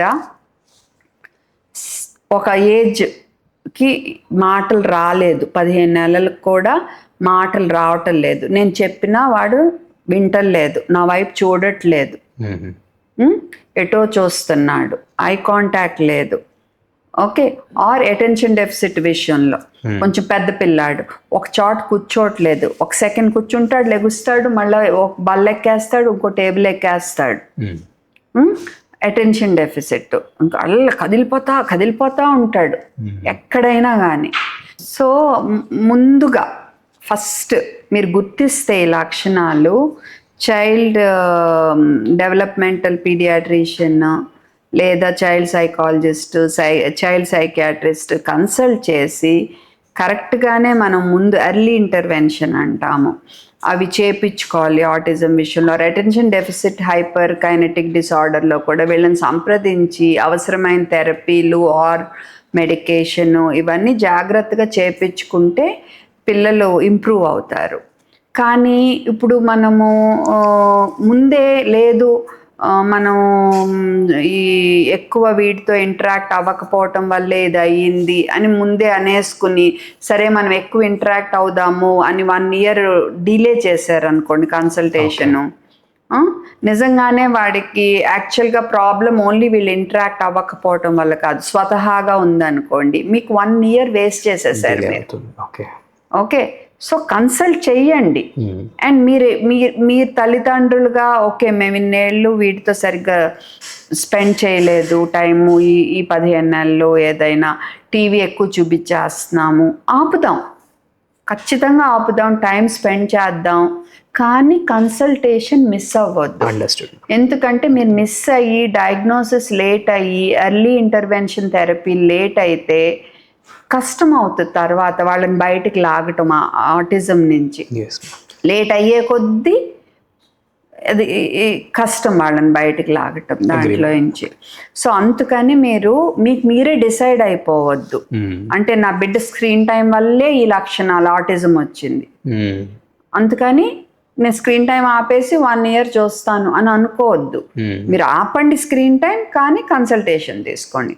అటెన్షన్ డెఫిసిట్ హైపర్ కైనెటిక్ కూడా ఓకే, నేను అసలు వీడికి ఎప్పుడు స్క్రీనే చూస్తున్నాడు, నేను వీటితో స్పెండ్ చేయలేదు, ఒక చోట కుదురుగా కూర్చోపెట్టి యాక్టివిటీస్ చేయించలేదు, అందుకే ఇలా అవుతున్నాడు అని మీకు అనిపించింది. సరే, మీరు ఏదైతే అనుకుంటున్నారో వాటిని కరెక్ట్ చేయండి, కానీ సంప్రదించి అవసరమైన థెరపీలు తీసుకోండి, లేకపోతే బిడ్డకు నష్టం చేసిన వాళ్ళం అవుతాము. Just to add ma'am, by completely agreeing with you, Nancy shopper అనే ఆవిడ మెడికల్ ఆంథ్రపాలజిస్ట్. ఆవిడ ఈ ఐడియా చెప్పారు మ్యామ్. మెడికలైజేషన్ ఆఫ్ సోషల్ పెథాలజీస్ అంటే సొసైటల్ ఫెయిల్యూర్స్, అంటే గవర్నమెంట్ దాని పని చేయకపోవడం కానివ్వండి, లేకపోతే పేరెంట్స్ ఫ్యామిలీ వాళ్ళ పని వాళ్ళు చేయకపోవడం వల్ల ఇండివిజువల్ ఫేస్ చేసే సైకలాజికల్ ఇష్యూస్ని మనము ఇండివిజువల్ మీదే పడేసి దాని ఒక మెడికల్ ప్రాబ్లం లాగా చూపిస్తున్నారు అని ఆవిడ అన్నారు అనమాట. సో ఆ కంటెక్స్లో నేను ఒక రకంగా ఆమె కరెక్ట్, ఎందుకంటే సొసైటల్ ఫెయిలియర్, అదే పేరెంట్స్ ఇప్పుడు టైం స్పెండ్ చేయలేదు, స్క్రీన్ టైం ఎక్కువ అవుతుంది, అప్పుడు ఆటిజం లక్షణాలు కనపడే ఛాన్స్ ఎక్కువ. ఆల్రెడీ ఆటిజం ఉన్న పిల్లల లక్షణాలు ఎక్కువ, ఇంకా బాగా ఎక్కువ అనిపించే ఛాన్స్ ఎక్కువే. కానీ మీరు దానికి ఒక మెడికల్ డయాగ్నోసిస్ ఇస్తున్నారు అంటే మరి అక్కడ ఎదురుగా మనకు సమస్య కనపడుతున్నప్పుడు ఈ సమస్య ఉంది అని దీన్ని మనం తీర్చాలి కదా. దానికి ఒక పేరు ఇవ్వకపోతే మరి ఎలా అప్రోచ్ అవుతాము? ఇప్పుడు నేను డయాగ్నోసిస్ చేయాలి ఆటిజం ఉంది అని, సో మనకు ఒక రూల్స్ ఉంటాయి కదా, ఈ లక్షణాలు ఉంటాయి, ఇది ఆటిజము, వెంటనే నేను ట్రీట్మెంట్ చేయాలి అంటే నాకు ఒక డయాగ్నోసిస్ ఉండాలి. సో ఆ రకంగా ఆమె అనేది తప్పు. అందరూ ఆటిజము ఓన్లీ సొసైటల్ ఫెయిల్యూర్ కాదు, అది స్వతహాగా వచ్చే తత్వం ఉన్న వాళ్ళకి మేబీ చుట్టూ ఉన్న మార్పుల వల్ల ఏమన్నా వచ్చే ఛాన్స్ ఎక్కువ అవ్వచ్చు తప్ప, అంతేకాని ప్రతి ఆటిజము ఓన్లీ సొసైటల్ ఫెయిల్యూర్ వల్ల కాదు. ఓకే మ్యామ్, మన politicians scientific temper, rational thinking ఇలాంటి పెద్ద పెద్ద మాటలన్నీ చెప్తారు. కానీ ఇప్పటికీ బ్రిటిష్ మెడికల్ జర్నల్లో వచ్చింది మ్యామ్ ఇది, వ్యాక్సిన్ హెసిటెన్సీ వల్ల ఇండియాలో థౌజండ్స్ ఆఫ్ చిల్డ్రన్ ఇంకా చనిపోతున్నారంట. మీ దృష్టికి వచ్చిందా మ్యామ్ ఇది? వ్యాక్సిన్ హెసిటెన్సీ ఉందా? వచ్చింది, కానీ చనిపోవటం వరకు లక్కీకి అప్పుడు వరకు నా అదృష్టం నేనైతే చూడలేదు. బట్ కంపేర్ టు పాశ్చాత్య దేశాలతో చూసుకుంటే మన దేశంలో ఇంకా తక్కువే. ఇప్పుడిప్పుడే దీన్ని బాగా పెంచుతున్నారు, ఫియర్ మాంగరింగ్, అంటే వ్యాక్సిన్ తీసుకుంటే ఆటిజం వస్తుందని. ఇది నేను డైరెక్ట్గా పేరు చెప్తున్నాను. నాకు చాలా బాధేసింది. నా రూమ్కి వచ్చారు పేరెంట్స్, అసలు ఆ బిడ్డకి ఏం ప్రాబ్లం లేదు, ఏమి ప్రాబ్లం లేదు. కోవిడ్ టైంలో పుట్టాడు వాడు. సో ఆ టైంలో మాటలు లేట్ అయినాయి, 4 ఏళ్ల నుంచి మాటలు వచ్చినాయి. మదర్ అక్కడే ఉండిపోయింది. కోవిడ్ టైంలో తన బిడ్డకి మాట డిలే అయింది, వీడికి ఆటిజం ఏమో అని మైండ్లో అక్కడే పెట్టేసుకుంది. నిన్న వాడిని ఒక పుస్తకంలో బొమ్మలు చూపించి దీని గురించి ఒక స్టోరీ అల్లరా అన్నా నేను. ఎంత బాగా చెప్పాడు స్టోరీ, 6 ఏళ్ళ పిల్లాడు. ఓకే, తర్వాత నీ బర్త్డే పార్టీ జరిగి ఉంటుంది కదా, ఆ రోజు ఎవరు వచ్చారు ఏమొచ్చారు నాకు అంతా చెప్పన్నా. మొత్తం చక్కగా చెప్పాడు. ఎంత ప్లెజెంట్ చైల్డ్ అన్నమాట, మంచి పిల్లవాడు. లాస్ట్ ఇయర్ ఏఎం రెడ్డి అని ఒక ఆయన ఉన్నారు, హోమియోపతి ఆటిజం అని. 6 నెలలకి 1,00,000 తీసుకుంటారు, వ్యాక్సిన్స్ ఇవ్వద్దని చెప్తారు, థెరపీలకి వెళ్ళొద్దని చెప్తారు. ఓకే, ఈ 3 చేస్తారు. Okay, and ridiculous. అండ్ ఆ బిడ్ లైక్ నాకు ఎంత కష్టం అనిపించిందంటే వాళ్ళకి చెప్పా ఫీజు తీసుకోదు వీళ్ళ దగ్గర. వాళ్ళతో నేను 1 గంట సేపు మాట్లాడా. ఏది ఆ తల్లికి నీ బిడ్డకు ఆటిజం లేదమ్మా అని చెప్పటానికి. మ్యామ్ ఇది నా ఎక్స్పీరియన్స్. మా అపార్ట్మెంట్లో ఉంటారనమాట. ఈ comes from elite Muslim community. And covid టైంలో అనమాట, కోవిడ్ తర్వాత వ్యాక్సిన్ తీసుకున్నారని అడిగాను అనమాట. The reply I got was shocking ma'am, because he's very well educated, he's a big trader. Covid ఎందుకు కనిపెట్టారంటే ఇన్ఫర్టిలిటీ క్రియేట్ చేయడం కోసం ఒక పర్టికులర్ రిలీజియస్ కమ్యూనిటీలో. అంటే ఒక ఎడ్యుకేటెడ్ పర్సన్ ఇలాంటి ఒపీనియన్ ఉంటే ఇంకా ఏం చెప్తాం. బంగ్లాదేశ్లో 100 మంది పిల్లలు చనిపోయారు మీజిల్స్తో. నా ఎక్స్పీరియన్స్లో ఇప్పుడు ఒక పేరెంట్స్ అయితే అసలు ఇప్పుడు వరకు వాళ్ళ పిల్లలకు వ్యాక్సిన్ ఇవ్వలేదు. నేను ఫోర్స్ చేయలేను కదా, ఎందుకంటే ఆటిజం వస్తుందని భయం, ఎందుకంటే వాళ్ళ ఫ్యామిలీలో ఎవరికో ఆటిజం ఉంది. అండ్ వీళ్ళు దీనివల్లే ఆటిజం అని చెప్పటము, వాళ్ళు పొట్ట పోసుకోవటము. అండ్ ఆటిజం ఉన్న పిల్లలున్న పేరెంట్స్ని ఎక్స్ప్లాయిటేషన్ విపరీతంగా చేస్తున్నారు. ఫంక్షనల్ మెడిసిన్ అని ఒక సైడ్ నుంచి, స్టెమ్ సెల్ థెరపీ అని ఒక సైడ్ నుంచి, తర్వాత ప్రోబయోటిక్స్ గురించి రీసెర్చ్ జరుగుతున్న మాట నిజం. రీసెర్చ్ జరుగుతున్నప్పుడు నువ్వు యాక్చువల్గా ఫ్రీగా treatment you have to enrol them. తెలుసు కదా, రీసెర్చ్ చేస్తున్నప్పుడు నువ్వు వాళ్ళని విత్ కన్సెంట్ ఎన్రోల్ చేసుకోవాలి, ఫ్రీగా ఇవ్వాలి. Research is always free. Okay, so enrol చేసుకుని ఆ తర్వాత మీరు చూడాలి. అంతేకాని ఇప్పుడు ఈ మధ్య ఫ్రాట్ యాంటీబాడీస్ వల్ల అని అప్పుడు ట్రంప్ గారు అది యుఎస్ ఆటిజం లో ఫ్రాట్ యాంటీబాడీస్ ఎక్కువ ఉన్నాయి అని వచ్చింది. ఇప్పుడు ప్రతి ఒక్కళ్ళు ఫ్రాట్ యాంటీబాడీ టెస్ట్ రాస్తున్నారు. అంటే ఏంటంటే అది చేసేది 1-2 ల్యాబ్సే. మొన్న ఈ మధ్య చాలా ఫేమస్ డాక్టర్ కూడా ఫ్రాట్ యాంటీబాడీస్ టెస్ట్ చేయించుకోండి అని అంటాం విన్నాను. అండ్ ఆమె పీడియాట్రిషియన్ కూడా కాదు. ఓకే, అంటే కొంతమంది డాక్టర్స్ మంచి కోసం చెప్తున్నారు. అంటే ఫ్రాట్ యాంటీబాడీస్ చేసుకుని అవి పాజిటివ్ వస్తే మీరు ల్యూకోవరిన్ ఇస్తే పిల్లలకి పోన్ బెనిఫిట్ అవుద్దిలే అన్నట్టు. కొంతమంది ల్యాబ్ వాళ్ళ కోసం రాస్తున్నారు. Okay, so but it is not the standard of care as at. అది రీసెర్చ్ లోనే ఉంది. ఓకే, అండ్ నువ్వు రీసెర్చ్ అండ్ పోనీ సరే నష్టం లేదు అంటున్నారు కదా, నష్టం ఎందుకు లేదు? కొంతమంది రిస్పెరిడోన్ మీద ఉన్న పిల్లలు ఉన్నారనుకో, వాళ్ళకి ఇది ఇచ్చినప్పుడు ల్యూకోవోరిన్ వాళ్ళు ఇంకా అగ్రెసివ్ అవ్వటం జరుగుతుంది. ఆర్ కొంతమంది ఓవర్ స్లీపీ అవ్వటం జనరల్గా ల్యూకోవోరిన్ ఇచ్చినప్పుడు.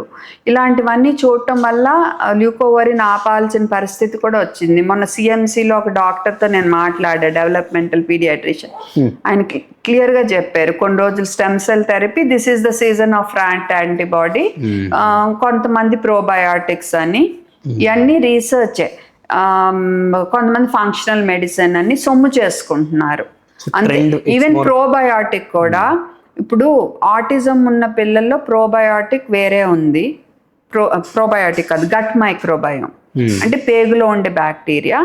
ఆటిజం లేని పిల్లల్లో వేరే ఉంది. కాబట్టి పేగులో బ్యాక్టీరియా డిఫరెంట్ ఉండటం వల్ల వీళ్ళకి ఆటిజం ఏమో అని ప్రోబయాటిక్స్, అంటే ఆ బ్యాక్టీరియాని ఇంప్రూవ్ చేయటానికి మనం ఇచ్చే వాటిని ప్రోబయాటిక్స్ అంటాము. అవి దాని గురించి రీసెర్చ్ జరుగుతుంది. బట్ ఇంకో లైన్ ఆఫ్ థాట్ ఏంటి, ఆటిజం ఉన్న పిల్లలు సరిగ్గా తినరు, కొన్నే తింటారు. దానివల్ల వాళ్ళ పేగులో బ్యాక్టీరియా డిఫరెంట్గా ఉంది తప్ప డిఫరెంట్గా ఉండటం వల్ల ఆటిజం రావటం కాదనేది చెప్పబడుతుంది. అర్థమైంది కదా? సో ఇవన్నీ రీసెర్చ్ జరుగుతున్నాయి. స్టాండర్డ్ ఆఫ్ కేర్ కాదు. స్టాండర్డ్ ఆఫ్ కేర్ ఒక్కటే ఇప్పుడు, ఓన్లీ థెరపీస్, ఎర్లీ ఇంటర్వెన్షన్ మన అండ్ థెరపీస్. ఆ థెరపీస్ని కూడా కొంతమంది సొమ్ము చేసుకుంటున్నారు. ఏం చేస్తున్నారు, ఎవరు పడితే వాళ్ళు పూర్తి క్వాలిఫికేషన్ లేకుండా సెంటర్లు పెట్టేయటం, పేరెంట్స్ లోపలికి రానివ్వరు, సీసీటీవీలు కూడా ఉండవు, అసలు లోపల ఏం జరుగుతుందో తెలియదు. నేను విన్నదైతే కొంతమంది కట్టేసి ఉంచేస్తారంట, కొంతమంది నిద్ర పెట్టేస్తారంట. పేరెంట్స్కి యాక్సెస్ లేదు. అందుకే పేరెంట్స్కి నేను చెప్పేది ఏంటంటే, అమ్మ మీరు థెరపీ సెంటర్లు వెళ్ళినప్పుడు ముందు వాళ్ళ క్వాలిఫికేషన్స్ చూసుకోండి, నిజాయితీగా చేస్తున్నారో లేదో చూసుకోండి. మిమ్మల్ని అలౌ చేయని సెంటర్ అసలు మీరు చూస్ చేసుకోవద్దు. పేరెంట్స్ అలౌడ్ అయితేనే దానికే వెళ్ళండి. అండ్ అది చాలదన్నట్టు హెవీ మెటల్ టెస్ట్లని ఏంటంటూ టెస్టులు రాసేస్తున్నారు. టెస్ట్లు డబ్బులు బోళ్ళంత డబ్బులు పోసేస్తున్నారు ఈ పేరెంట్స్. పాపం ఎందుకంటే వాళ్ళు చాలా కష్టంలో ఉన్నారు కదా, ఆ కష్టాన్ని సొమ్ము చేసుకోవటానికి చూస్తున్నారు. ఇలాంటివన్నీ నేను సోషల్ మీడియా మీద తెచ్చాను అనుకోండి. ఒకసారి ఈ గమ్మీస్ విషయం నేను ఆ డాక్టర్స్ని మీరు గమ్మీస్ ఎండార్స్ చేయకూడదు అన్నప్పుడు, ఆర్ ఈ ఓఆర్ఎస్ఎల్ కంపెనీ గురించి ఆయన మాట్లాడినప్పుడు ఈ నాకు బాగా వస్తాయి ట్రోలింగ్, ఆర్ డిఎంలో మెసేజ్లు వస్తాయి. ఈ కంపెనీ దీని గురించి మాట్లాడినప్పుడల్లా ఏమో వేరే కంపెనీ వాళ్ళు ఎంతమంది డబ్బు ఇచ్చారు, సిప్లా వాళ్ళు ఎంత ఇచ్చారు, ఎఫ్డిసి వాళ్ళు ఎంత ఇచ్చారు, రెడ్డి ల్యాబ్స్ ఎంత ఇచ్చారు, మంచాన్ని చంపేస్తారు నీకు తెలీదా, నీమే టర్మ్ ఇన్సూరెన్స్ ఎంత ఉంది, ఇలా ఒక వస్తాయి మెసేజ్లు. అది కాకుండా నీ ఫీజు ఏమో ఇంత ఉంది, నీ ఫీజు 1800, నీ ఫీజు 2000, నువ్వా సమాజానికి సేవ్ చేసేది, ఇలాంటి మాటలు. వాళ్ళకి ఏం తెలుసు నేను ఎంతమందిని ఎలా చూస్తున్నాను, నాకు చూపించుకునే వాళ్ళకి తెలుసు. ఓకే, అండ్ ఎనీవే నేను వాళ్ళకి ఆన్సర్ చెప్పాల్సిన అవసరం లేదు. Okay, I value my service. Okay, and I will decide, నేను నిర్ణయిస్తాను ఎవరికి నేను ఫ్రీగా చూడాలో, ఎవరికి డిస్కౌంట్ ఇవ్వాలో, ఎవరు నాకు ఎఫర్ట్ చేయగలిగితే వాళ్ళకి ఫీజు నేను అంత తీసుకోవాలో, అది నా ఇష్టం. నాకు కాన్ఫిడెన్స్ ఉంది నేను అందరికీ సమానంగా సర్వీస్ ఇస్తున్నా అని.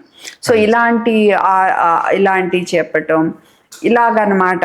ఇప్పుడు ఎప్పుడైతే మనం మాట్లాడామో ఏదో రకంగా మనల్ని వెనక్కి లాగాలని చూస్తారు. వాళ్ళకి తెలియదు ఏంటంటే వాళ్ళు ఏం చేసినా నేను గట్టి మనిషిని ఏం చేయలేరు.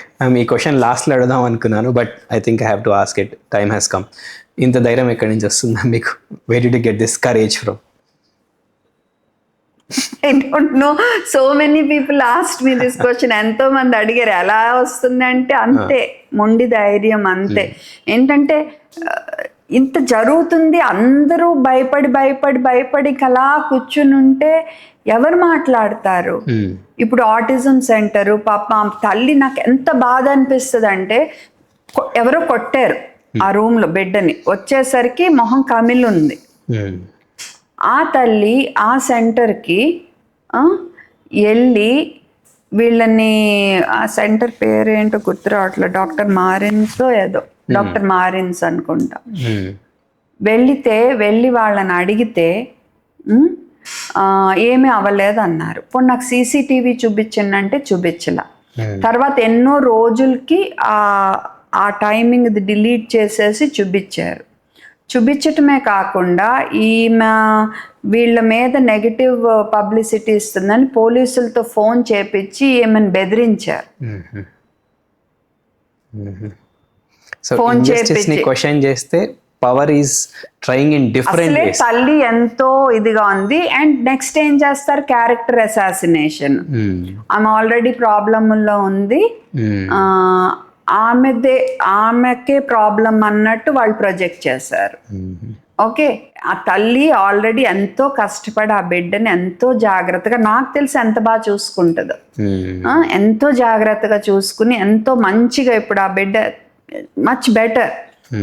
అంటే వేరే చోటుకి వెళ్తుంది, ఆబ్వియస్లీ ఇంకా అక్కడికి వెళ్ళలేం. అంటే భయపెట్టారు ఆమెని, అంటే నీ పవర్ యూజ్ చేసుకుని నువ్వు ఆమెను భయపెడతావు. నీకెవరో కనెక్షన్స్ ఉన్నారు, ఆ కనెక్షన్స్ యూజ్ చేసుకుని నువ్వు ఏమని భయపెట్టావు. యాక్చువల్ ప్రాబ్లం జరిగింది నీ సెంటర్లో. ఓకే, ఇలా చాలా ఉన్నాయి. సో ఎవరికాళ్ళు మాకెందుకు అంటే నేను అనుకోలేకపోతున్నా అనుకోండి. అందుకే మా ఫ్యామిలీ కూడా స్ట్రెస్ అంటారు, ఎందుకు అన్ని తీసుకోవద్దు అంటారు. కానీ ఒకసారి నా నోటీస్కి వచ్చాక తీసుకోకుండా ఉండలేను నేను. చిన్నప్పటి నుంచి అంతే నేను. Wonderful ma'am, really wonderful. Ma'am, screening చాలా important aspect ma'am. But somehow అసలు ఆ వర్డ్ తెలియని వాళ్ళే చాలామంది ఉంటారు. ఇన్ఫ్యాక్ట్ నేను సివిల్ సర్వీస్ ప్రిపేర్ అయ్యే పిల్లలకి టీచ్ చేస్తుంటాను. ఆ ఏజ్ గ్రూప్ పిల్లలకు కూడా స్క్రీనింగ్ అనే వర్డ్ చాలా మందికి తెలియదు, ఏదో ఫస్ట్ టైం విన్నట్టు చూస్తారనమాట. అండ్ ఐ థింక్ ఈ రెస్పాన్సిబిలిటీ, స్క్రీనింగ్ అనే వర్డ్ని పాపులరైజ్ చేయటము అండ్ ప్రతి ఒక్కళ్ళు చిన్న ఏజ్ నుంచే స్క్రీనింగ్ చేయించుకోవటము అనేది చైల్డ్హుడ్ నుంచే. అంటే డోంట్ యూ థింక్ అది పీడియాట్రిషియన్ రెస్పాన్సిబిలిటీ కదండి మ్యామ్? చాలా ఇంపార్టెంట్. ఇప్పుడు for example thyroid, congenital hypothyroidism ఉంది. ఓకే, దానివల్ల మనం గుర్తించకపోతే బిడ్డ సరిగ్గా పెరగదు, బ్రెయిన్ ఎదుగుదల ఉండదు. ఓకే, అయినా కానీ యూనివర్సల్ స్క్రీనింగ్ TSH అయినా ఇప్పటికీ కూడా స్క్రీనింగ్ అంటే ఏంటంటే మనం ముందే వాటిని గుర్తించి, ఏమన్నా ప్రాబ్లం ఉంటే ప్రాబ్లం రాకముందే గుర్తించి దాన్ని ముందే ప్రాబ్లం రాకుండా చెయ్యటం. ఓకే, సో ఇప్పుడు థైరాయిడ్ లోపం ఉంటే ఇది సమస్య రావచ్చు. అందుకని మనం పుట్టినాక 48 గంటల నుంచి 72 గంటల తర్వాత TSH టెస్ట్ కంపల్సరీ చేయాలి, మిస్ అవ్వకూడదు. So screening for hypothyroidism.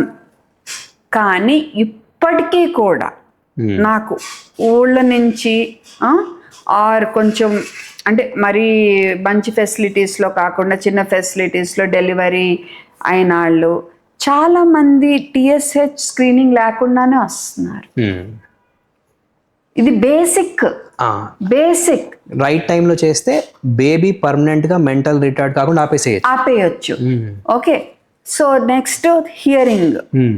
Okay, screening ఇప్పుడు యూనివర్సల్ చేశారు, న్యాయంగా మన గవర్నమెంట్ కూడా చెయ్యాలి. రాష్ట్రీయ బాల స్వాస్థ్య కార్యక్రమం ఉంది మ్యామ్, బట్ ఇట్స్ చేయట్లేదు, ఆల్మోస్ట్ జీరో. ఓన్లీ మేము ప్రైవేట్ వాళ్ళము మేము ఇన్సిస్ట్ చేస్తున్నాము. ఇప్పుడు మన brain growth first 2 years super అన్నమాట. అప్పుడే బిడ్డ విని నేర్చుకుంటాడు బాగా. ఓకే, ఆ టైంలో నీకు వినికిడి లేదనుకో, పెద్దవాళ్ళేమో 2 ఏళ్ళు నువ్వు 3 ఏళ్ళు అప్పుడు మాట్లాడేవలే అంటారు. సో వీళ్ళు ఆ ప్రెషియస్ టైం దాటిపోతుంది, బిడ్డకు వినపట్లేదు అనేది వాళ్ళు గుర్తించరు.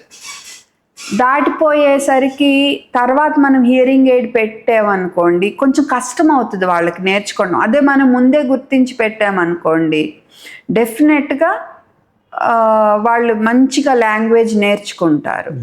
సో హియరింగ్ స్క్రీనింగ్, అలా స్క్రీనింగ్ అనేది చాలా. అలాగే పెద్దవాళ్ళ విషయంలో ఇప్పుడు సర్వైకల్ క్యాన్సర్ తీసుకున్నాము, ప్యాప్స్మియర్. ఎంత అవేర్నెస్ తీసుకురావాలి.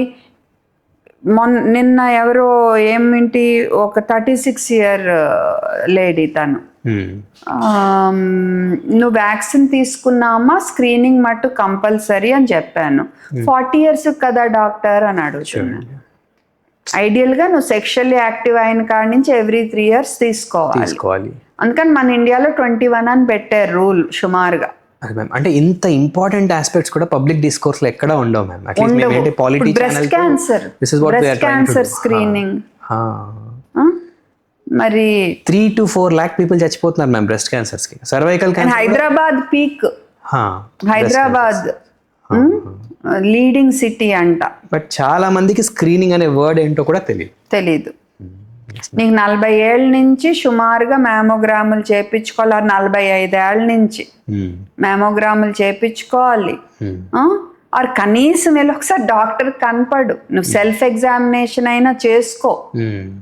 దీని గురించి బిడియపడొద్దు, ధైర్యంగా వెళ్ళి చూపించుకో. ఎందుకంటే ఎక్కువ అయిపోతే అప్పుడు ఆబ్వియస్లీ కష్టం అవుతుంది. ఇప్పుడు స్క్రీనింగ్ చేయించుకుంటే రేపు డాక్టర్ దగ్గరికి వెళ్ళి లక్షలు ఖర్చు పెట్టాల్సిన అవసరం ఉండదు కదండి మ్యామ్. సింపుల్ ఖర్చు, వెరీ ట్రూ మ్యామ్.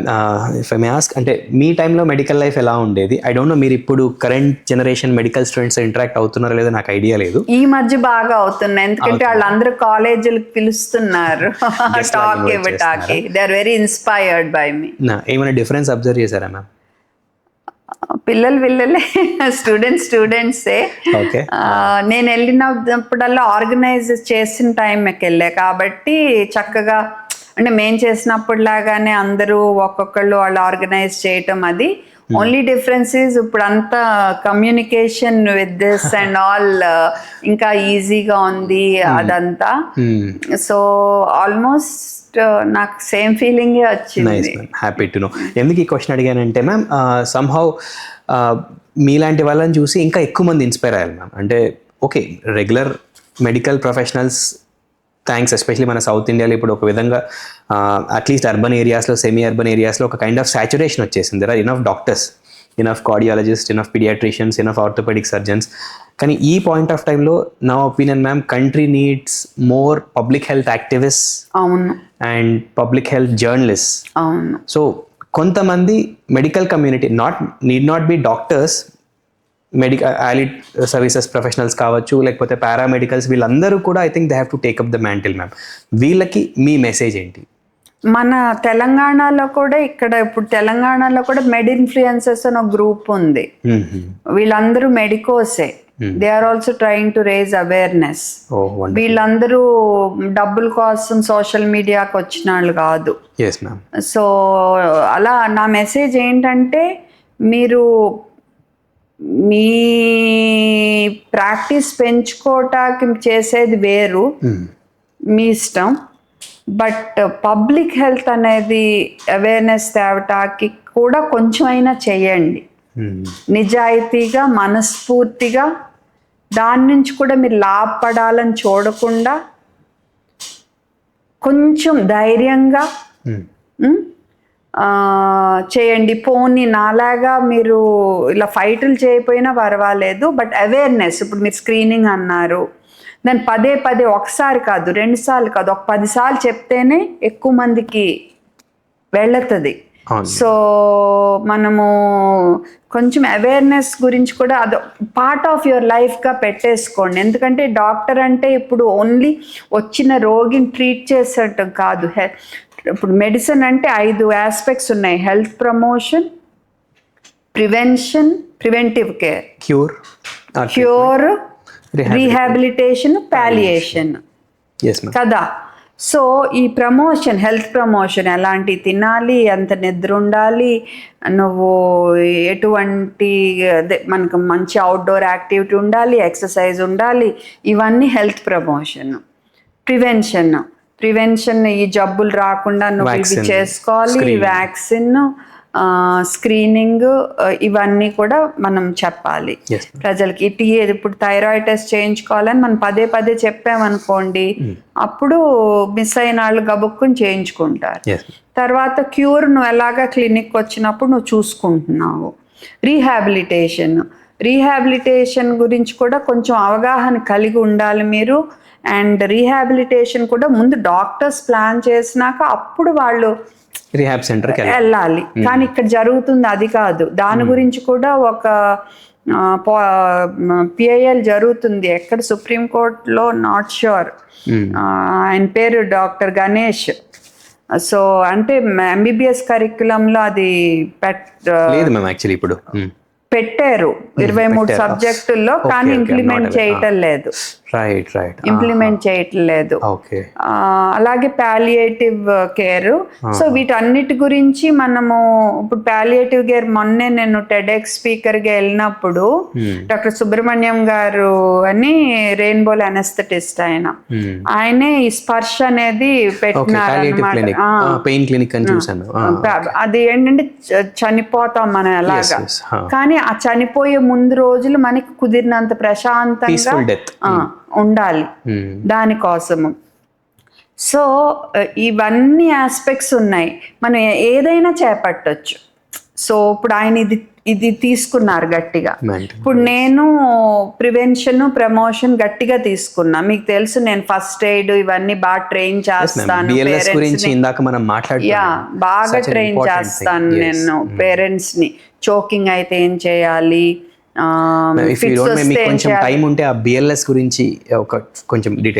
వెళ్దాం. ఓకే, సో ఫిట్స్ వస్తే ఏం చేయాలి, గబుక్కుని బ్రీతింగ్ ఆగిపోతే సిపిఆర్ ఎలా ఇవ్వాలి, సో ఇవన్నీ చేస్తాను. అండ్ ఇప్పుడు ఏంటంటే నేనే కాకుండా ఛత్తీస్గఢ్కి, పంజాబ్కి, తమిళనాడుకి, పాండిచ్చేరికి మన పేరెంట్స్తో డొనేషన్ ఇప్పించాను మ్యానికిన్స్. అక్కడ పీడియాట్రిషియన్స్కి పంపించి ఇప్పుడు అక్కడ స్కూల్స్లో వాళ్ళు చేస్తున్నాను టీచర్స్కి. ఎందుకంటే స్కూల్స్లో మెయిన్ చోకింగ్ వల్ల, నీళ్ళలో మునిగిపోవటం వల్ల చనిపోతారు పిల్లలు. నేనేమో పేరెంట్స్కి, పోలీస్కి, ఆశా వర్కర్స్కి, ఇలా కార్పొరేట్ ఆఫీసెస్కి వెళ్ళి చాలా చేశాను. అండ్ ఇప్పుడు గుడ్ విల్ ఫౌండేషన్ అని ఒకటి ఉంది తెలంగాణలో, డాక్టర్ సతీష్ అని స్టార్ట్ చేశారు. ఇంకొక ఆయన డాక్టర్ వివేకానంద అని, he's also very interested in this. వాళ్ళిద్దరూ కలిపి నన్ను అప్రోచ్ అయ్యారు. సో అప్పుడు నేను పేరెంట్స్ని అడిగితే మళ్ళా మాకు 25 మ్యానికిన్స్ డొనేట్ చేశారు పేరెంట్స్. నాకు పిల్లల్ని చూపించే పేరెంట్స్. నా మీద అంత కాన్ఫిడెన్స్, నేను దేనికైతే ట్రై చేస్తున్నానో అది ఎంత ఇంపార్టెన్సో వాళ్ళకి తెలుసు. సో వాళ్ళందరూ డొనేట్ చేశారు. 20 కాలేజీలకి ఇచ్చాము మేము మ్యానికిన్స్. ఆ స్టూడెంట్స్ ని ఇప్పుడు 2 సెషన్స్ అయినాయి ట్రైనింగ్.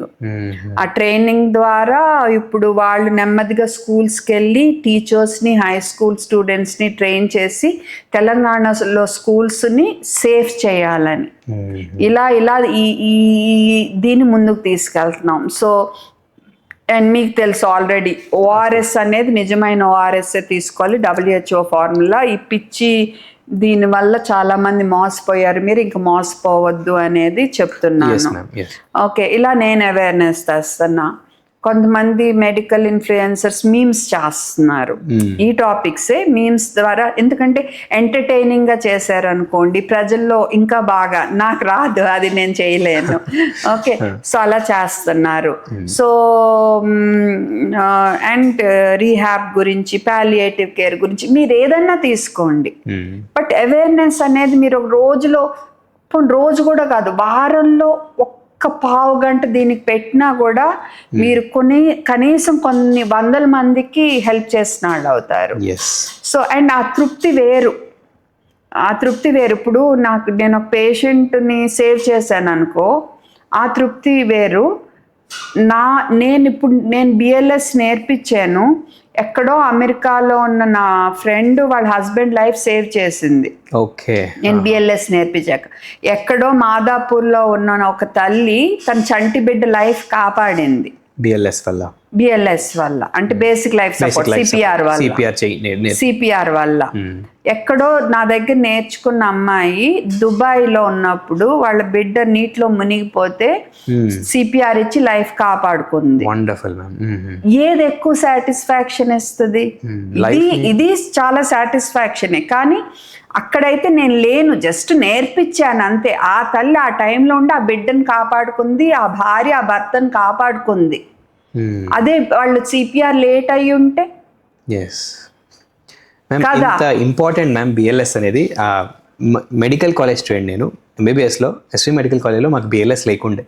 మేము క్రిస్టియన్ మెడికల్ కాలేజ్ వెల్లూరుకి వెళ్ళి అక్కడ పెయిడ్ కోర్స్లో చేరి బిఎల్ఎస్ నేర్చుకున్నాం మ్యామ్. ఇప్పుడు మీరు ఎగ్జాంపుల్స్ చెప్తుంటే నాకు ఇది ఎంత ఇంపార్టెంట్, దీన్ని ఇన్ని రోజులు ఎందుకు ఇగ్నోర్ చేశారనిపిస్తుంది మ్యామ్. ఇప్పటికీ ఇగ్నోరే.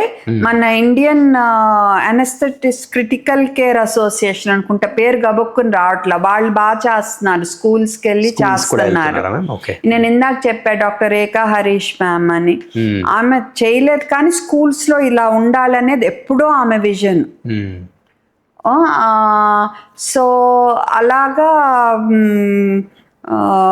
ఇప్పుడు నేను చేస్తున్నా, అలా కొంతమంది చేస్తున్నాము. సో స్కూల్స్, ప్రతి పేరెంట్, ప్రతి public area, public servant, okay, మాల్స్లో, ఎయిర్పోర్ట్స్లో I think they will know, but తెలీదు. రైల్వే స్టేషన్స్, బస్ స్టాండ్స్, ప్రతి చోట ఏఈడి అనేది ఉండాలి.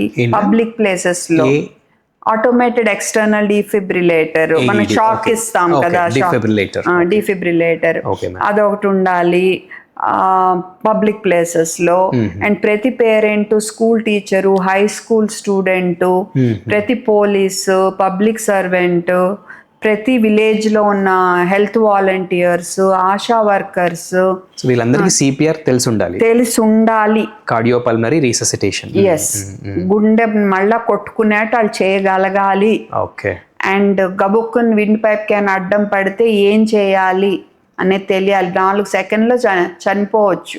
ఆ 4 సెకండ్లో చనిపోవచ్చు అని కాదు, ఆ 4 సెకండ్లో నువ్వు సరిగ్గా చేయకపోతే ఆ 4 సెకండ్లు 4 సెకండ్లు అంటున్నా, 4 నిమిషాలు, 4 సెకండ్లు కాదు, 4 నిమిషాల్లో నువ్వు చేయాల్సింది చేయకపోతే ఆక్సిజన్ సరఫరా బ్రెయిన్కి తగ్గి నువ్వు బతికిచ్చిన తర్వాత డ్యామేజ్ అయిపోవచ్చు. సో ఇవన్నీ తెలిసి ఉండాలి. అందుకని ఆ తప్పంతో 2010 నుంచి దీని మీద కూడా వర్క్ చేస్తున్నా. కాకపోతే దాన్ని పూర్తిగా ఇంకా ఫోకస్ ఎందుకు చేయలేకపోతున్నా అంటే, ఇదిగో వీళ్ళు నన్ను వదిలిపెట్టట్లా, మీరు రీబ్రాండ్ చేసుకుని అమ్ముకోండి, నేను మీ జోలికి రానురా బాబు అంటుంటే వీళ్ళు రీబ్రాండ్ మట్టుకు చేయరంట, ఇలాగే అమ్ముతారంట. దీన్ని ఓఆర్ఎస్ఎల్ యొక్క న్యూ ఫామ్ అనే మార్కెట్ చేస్తారంట, లాకి వ్యతిరేకంగా. అండ్ వీటిని డైలీ హైడ్రేషన్ డ్రింక్స్ ఫర్ పిల్లలుగానే అమ్ముకుంటారంట. They are not giving me time to work on other things. Understood ma'am. Thank you so much ma'am. అంటే ఈ పాడ్కాస్ట్ సిరీస్లో this is the 3rd podcast అనమాట. ఫస్ట్ జేపీ సార్తో చేశాము, తర్వాత ఆనంద్ పద్మనాభ సార్ అని ఒక దూరదర్శన్లో అడిషనల్ డైరెక్టర్ జనరల్, 3rd మీతో. The kind of inspiration I got from you, and మీరు చెప్పే ప్రతి మాట నాకు గుర్తుండిపోయింది మ్యామ్. ఎస్పెషలీ కరేజ్, అంటే మీ ఆల్సో నో మన ఇండియా ఒక ప్యాట్రియార్కల్ సొసైటీ, ఇక్కడ జెండర్ ఆస్పెక్ట్ కూడా ఉంటుంది. ఎస్పెషలీ ఫీమేల్ క్వశ్చన్ చేయటం అనేది పైకి చప్పట్లు కొట్టినా లోపల people would always think, but I faced it. Yes, ma'am. Really happy and I feel so privileged and this is a ఇప్పుడు ఈ పాడ్కాస్ట్ ఏదైతే జరిగిందో చాలా మందిని ఇన్స్పైర్ చేస్తుంది అని I sincerely believe ma'am. Not just medical students అనే కాదు, ఆర్ పారామెడిక్స్ అనే కాదు, even other sections of students, not just students, even హౌస్ వైఫ్స్ or every other segment of the సొసైటీని ఇది ఎంతో ఇన్స్పైర్ చేస్తుంది. I sincerely believe ma'am and thank you so much for your time ma'am. Thank you. Namaste, Thank ma'am. you. Thank you for this opportunity to reach out to more people. Thank you. Thank you, ma'am.